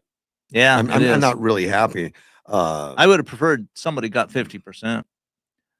Yeah, it would have been nicer. Because this internecine It's- warfare it's- is bad. And the Democrats aren't going to have to go through that. Tallarico is, Right. he's he can start working on the final right now, which gives him an advantage. It does. And But this is Texas. it is, and there hasn't been a Democrat senator in 4 decades. In Yeah, Texas. there's reasons for that. Well, I would agree with that, but so yeah, I mean, is it possible that a Democrat could be elected as senator? Sure, it is. I it's a long shot, and I think Edward gave me the odds on that. There's a lot of betting institutions. I pay more attention to those than I do some of the I think- CNN polls When people put their money on the line, they're more thoughtful about it. about who's going to win versus Yeah, just right. ideology. Right. They may say, So what are the odds they're giving? I can't remember no, now, no. but it was I wouldn't be pretty surprised. big. 10-1, 12-1, something like It was that. pretty big. Yeah. That it was going to be a Republican. But that's the way it's been. But it depends on how much Paxton and Cornyn go after each other's throat. They might tarnish. They could.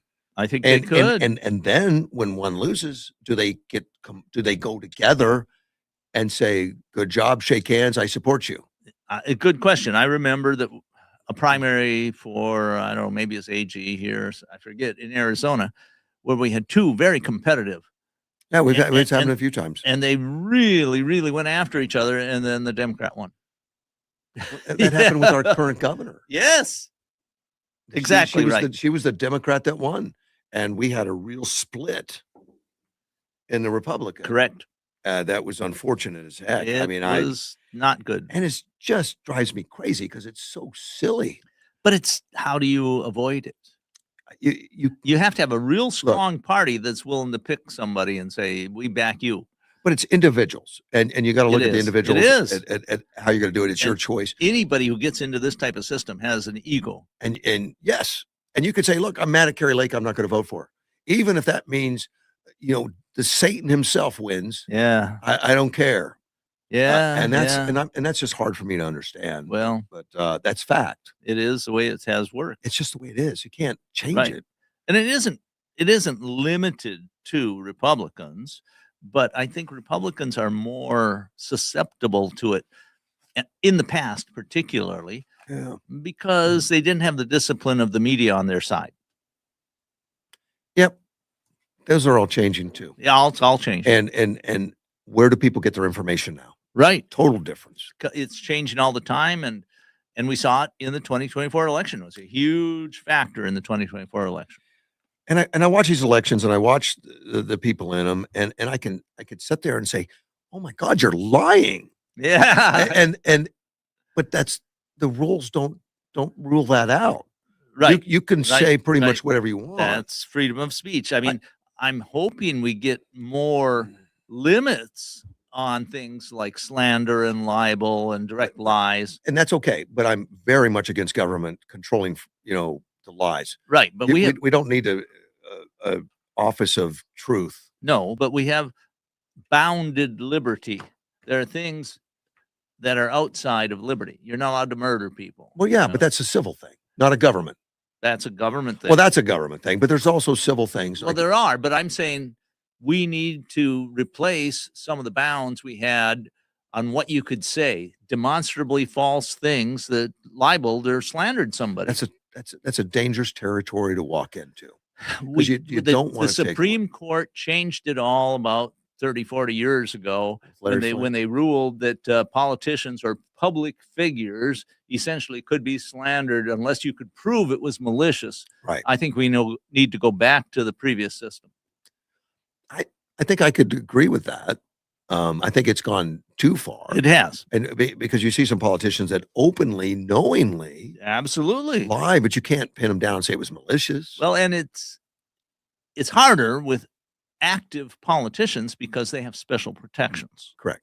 If my understanding, and I may be corrected on this, if they say it on the record on the floor. Well, my understanding is we've had that. The Constitution says if they're on the way to Congress or going back home from Congress and in between, they're protected. That's my understanding. And they know when they're protected and they don't hesitate. Yeah, right.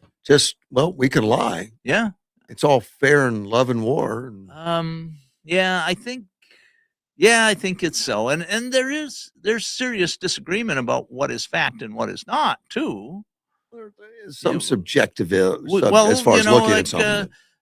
There was a famous incident that happened around 1855 or so, a little before the Civil War, where one of the members of Congress, not a senator, a representative, essentially made innuendo about another representative that the men in the South wanted slavery so they could have black mistresses. Oh man. Yeah, that's pull out the glove and slap him. And a couple days later, one of the representatives from the South brought in a cane and beat and had his compatriot who had a pair of pistols, and the pistol holder kept everybody else away as the guy with the cane beat the representative who had said this. And that was on the floor, I think. Almost to death. Yeah. And the repercussions went on for years, Right. and the guy never completely recovered. He was seriously maimed, and that was the way things were before the Civil War. Right. Well, we I had mean, and partly it was because the South, people in the South, saw slavery as a positive good, and a lot of people in the North saw it as a negative evil. right. And things were settled differently then. We had duels. There were. Lincoln was involved in one. They never took any shots. They were, the seconds came in and stopped it. But Well, and Andrew Jackson, one of our very successful early And- presidents, was known for his dueling. He was involved in several of them, was wounded in at least one, killed at least two opponents, I recall, yeah, was it Aaron and Burr or promoted it. something? Said, Yeah. "You young men, you need to get involved in duels. It shows your manliness and you have real courage." You know? And we don't talk like that anymore. No, but Jackson did, and he was, and gradually dueling went out of favor. And part of it was Civil War, but they passed a number of laws in the South to discourage dueling, and that's part of where the restrictions on carrying concealed weapons came from, and things like that. Part of it was an anti-dueling. They literally said, we're just losing too many good people. Right. I don't have a lot of time left, but I gotta talk about tomorrow and Friday. I'm gonna be off air, which is kind of unusual. I mean, even though we're not on a signal, I would never think about doing that, but not having the recording equipment set up, not having things set up, it's just it would be too time consuming, and I don't have the time to really put a show together and record it. And in the future, I'll continue Monday through Friday, regardless if I'm here or not here. It doesn't matter. Sure. And we're gonna end up with a signal. I can't tell you when. Yeah, It's okay. like, when is Musk gonna get the battery out? yeah, right. It's gonna happen, and I think the community needs it. I think it's a very positive thing and Yeah. an opportunity for somebody. And we're gonna sit down and write our goals and ambitions, and I know, Derek and I have already talked a lot about it, but getting more community involvement, getting more people on air, which was somewhat discouraged by the previous owner, so I got away from it. Having high school members in, having, nonprofits in, having, government agencies in to discuss, and small businesses, and I love talking to small businesses. You have to fill up. What is it? 24 hours a day? How many hours? Well, yeah, but a lot of that'll be as it was. In other words, it'll be Sure, you Sean better have- Hannity or, sure, or Dan right. Bongino and stuff that is That is that the s- standard programming that you get off of the network. that the local people will do. And there's even been talk of maybe going certain times during the day as music, but we'll see. I don't. Not my decision, but Yeah, right. as long as George Norrie's on at the middle of the night, or Well, I mean, hopefully you can make money on all of that by selling advertising. No, and and you want it to be a self-supporting situation. well, the venture that we're looking at is not something. It's outside our business. It's about we don't want it to cost us. Well, exactly. It shouldn't.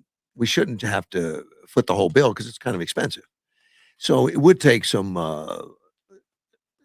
advertising and some stuff in there, but probably a lot less than what. Well, was from what I previously. have seen, I think the income is out there. Yes. Can be obtained, but I wouldn't expect a big profit, but I wouldn't expect big losses either. Right. I would expect you'd be able to make operating costs. I think it's very doable. Yeah, Myself, that's, and we put some that's my business thought. to it. It's very doable to make that happen, and then and we'll eventually get that. And for tomorrow, I saw my cardiologist yesterday. He says I'm doing great, and we're talking about all that. And I got to go through one more procedure tomorrow, but I was able to put a T-shirt on today. I'm no more restricted in movement of my arm. I'm okay. good. Good. He got that all done. I had to go in and have the bandage taken off. I wasn't allowed to do it myself. They said, Okay. don't touch the bandage Okay. because they don't want infections and I can't get it wet Sure. and all that kind of stuff. So this nice young lady, a nurse, was going to take the bandage off. And so I asked her, after she got it off, and Oh, okay. it didn't matter, to me. I mean, it wasn't very painful, but it's pretty sticky. Yeah. It wasn't. Was there any hair? It was under there? noticeable. It was noticeable when they took it off. But I had to ask her. I said, I said, I said, you did well, but, as far as, better than I had expected as far as not hurting pulling on that thing. But I said, does any patients ever complain? She said, oh my, yes. She says she had one not too long ago that asked the doctor because she wants some anesthesia to get him off, to get the Band-Aid off. Yeah. Pulling a Band-Aid's always not fun, but Right. Right. never thought about anesthesia. Well, there's Poor little nurse. people are highly variable on how they react to pain. Okay. I mean, Yeah, I some agree. people have a lot of tolerance, and it often depends on the type of pain too. Some people have a lot of tolerance for some kind of pain, but not tolerance for another kind of pain. Yeah, So it's Like the really very personal. Very like the pain of being married or something. well. I'm yeah, maybe aches in your joints Yeah, versus being right, cut. right. Oh, and we've all gone through a lot of pain because that's life. I think so. You're not gonna avoid it. I but I think our society has been so successful at reducing pain that there's a Yeah, lot of people that don't have much experience with pain. right. A significant, probably not anywhere near a majority, probably a small minority, because everybody gets involved in some kind of pain some way or another. My worst was having after my right arm, I broke the right arm, and, the ball joint up into my shoulder was broken off and all that, Wow. but I had no surgery. They just immobilized it. It says, "It's all together, just don't move." So I didn't move for weeks, and it all bound together fine, but it created so much extra calcium in the joint and everywhere else. The only way to get rid of that is by moving the arm and busting it Yeah. up. Oh, and that's very painful, I It took guess. oh gosh, and it took like 8 months going into the therapist, and the therapist told me on day 1, says, "Well, people at your age," and I was 60, Yeah. "at your age, they generally aren't gonna get their mobility back, all of it, but you got your left arm, you can get down, the cereal, the Fruit Loops off the top shelf with your left arm." I refused, so I went. I had to extend the therapy multiple times and argue with the insurance company to where I Yeah. got it all back, but it was at a cost of so I got to experience a lot of pain, Yeah. but no way I was gonna give up my right arm. Yeah. Well, I was talking to a friend of mine who had, let's see, what did he have? Latest replacement, I think, was a shoulder. He's had like 4 major A lot surgeries of nerves in for there.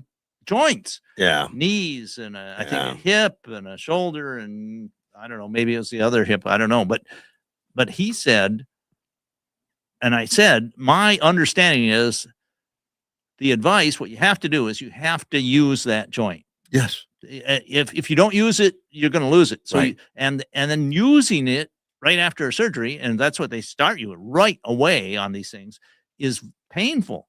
And he said, yes, it is. Tremendous. But he said the pain was a fraction of what I was experiencing before the surgery. Oh, really? Yeah, because That's his joint was so much bone on bone, it was Now causing see, intense pain. he could do it right after. I couldn't because it was shattered. Yeah, yeah, So I had to wait till it heals, and that just gave opportunity just to freeze up, yeah, yeah. and I had to break all that. He did tell me a story, the doctor actually, the guy that actually was in there, he said, the guy came in one day, he says, "I don't need therapy anymore. I'm completely," and he held his hand over his head and all that. He says, and and and the orthopedic surgeon said, "Well, how'd you do that?" And he says, "Well, Drugs? no, no, something close. No, he was out in the ocean in San Diego, just paddleboarding or something, got caught in a riptide and got scared and had to swim back. He had to. It was Had survival. to survival. And so he's in full stroke, full swim above his head, and he broke everything up. And I said, "Well, you might just throw me out there, maybe." Just do that. Okay. So it's all doable. It can be done, yeah. And my doc told me at the time, he says, "Look, if you can't do it, I can put you under and I can Do it. manually do it for you." And I said, we're going to avoid that all we can. I wondered about that. I mean, yeah, could you just, Yes. numb the pain through drugs and then Yeah. get it accomplished without as much pain? But I could feel it when I was doing it, the crunching and the breaking Wow. of the calcium, Yeah. and clicking or whatever it was doing. But we go through some pain. Well, sometimes pain is necessary, and I know that some of the military services, make up statements like, pain is the body telling you weakness is leaving or something like that, well, Yeah. sort of, kind of. That's just what I wanted. But you have to, if you're willing to put up with some pain, you can keep a lot more capabilities than otherwise. But look at athletes, how much pain they go through. Yeah, it's true. Because they know bangs, bruises. That happens in boxing, MMA, football.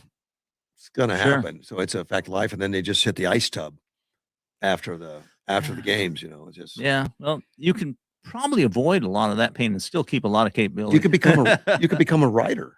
Yeah, right. And avoid all that pain. Yeah, there maybe you go. get carpal tunnel. Well, I tell you, I have had to adopt various technologies because I was getting repetitive injury syndrome in different joints. From typing, from writing? Typing, writing, using a mouse. They call it mouse shoulder. I went to from using a mouse to using 2 different trackballs, a different ergonomic keyboard, different chair, different desk. Yeah. I've never used one, but I've bought them before because I've had people ask me, "Can I have an ergonomic keyboard?" There's funny shapes. Well, and I shopped around and found something, and it's working for me. And I realize that if I start getting a hint of that, elbow or shoulder pain, I got to stop. I've just got to stop using that arm for a while. And often it's only an hour or 2. There's got to be a therapy for it though, too. A stretching or something. I don't recall reading about that kind of therapy. They basically is stop using it when it's repetitive injury syndrome. I had a rotator cuff problem, lifting weights improperly. I was lifting weights and doing more chest exercises than anything else, bench press, something like that. And what that did is it strengthened the muscles in my chest and not my back. So the muscles actually pulled my rotator cuff on my shoulders forward, and that's out of alignment. And that started causing a pain and a problem. Yeah. Orthopedic surgeon says, well, we can give you some shots that'll numb it for a while, but probably in 6 months or so, you're going to need surgery for rotator cuff surgery, which is very common. A lot of people get it. I said, well, how can we avoid it? Well, I guess you could go see Michael over there, Johnson over there, and get some therapy. I said, well, let me try that. So I went over and saw Mike, and he was working his own gym and does some therapy. He's no longer here. He's in Phoenix now, but he tested me the same way the doc did. Says, yeah, you got a rotator cuff problem. I can fix it in a couple weeks. Just use these rubber bands. Wow. Big difference. A couple weeks, I was fine. Yeah, and with a couple rubber bands, not major surgery or anything. No, and I had to exercise every day, a few hours. You had to have the discipline to do what he told you. And I did all that thinking, this guy's an idiot. It's got to be, he's playing a joke on me or something, But no, it worked. So I went back to the orthopedic surgeon, Lee Heeb, who I loved, Lee Heeb, great gal. And I said, Lee, thank you so much. You were right. That it completely cured. I didn't need anything. She said, okay, that's fine. And she just didn't care. I mean, because she's a surgeon. Yeah, right. So what she does is surgery. Yeah, right. So it didn't fit her basic approach to medicine. Yeah, that's a problem. It's sort of the nail problem or the hammer problem. All she had was a hammer. Yeah, right. And since then, I've always watched it when I've had trainers help me in the gym when I do work out to make sure I don't unbalance myself again. And I continue to work on all parts of the body and all sections, because otherwise you could run into the same problem. Sure. Makes sense. Especially being very old. Well, the older you get, the harder, the easier it is to not do what you need to do to stay in shape. Right. And I don't think it's necessarily harder to do what you need to do, but the easier it is to avoid it. Right. And you're going to heal slower. You're going to recover slower. Well, and you're going to build muscle slower. That's right. So, and you don't want to get out of balance. There are plenty of people who have injuries from something or another that prevents them from being able to get back into as good a shape as they had been. I mean, I just can't get up to the same level I was 10 or 15 years ago. Yeah, me too. I have the same. I have an injury. I can't, and I think the injury is called old age. We can list that as an injury. But I do see a fair number of people that work at it that maintain considerable physical capabilities into their 80s and 90s. I go to the gym 4 days a week to hope to do that, but I haven't been in 2 weeks now. Yeah, well, you've had another situation because of the pacemaker. Right, exactly. Which my daughter was real worried about, the pacemaker. I said, not a bother at all, because she said, really? I said, no, the battery's 12 years of life, 12. And so obviously they gave me the long range battery. Yeah, so you might need one battery change or maybe two. Who knows? Yeah. With that, we're out of time. I'm going to be back on Monday, and we'll be healthy by then, I'm quite sure. Very good. Thank you so much for coming in, Dean. You're Look forward welcome. to seeing you next week. AM 560 KBRU.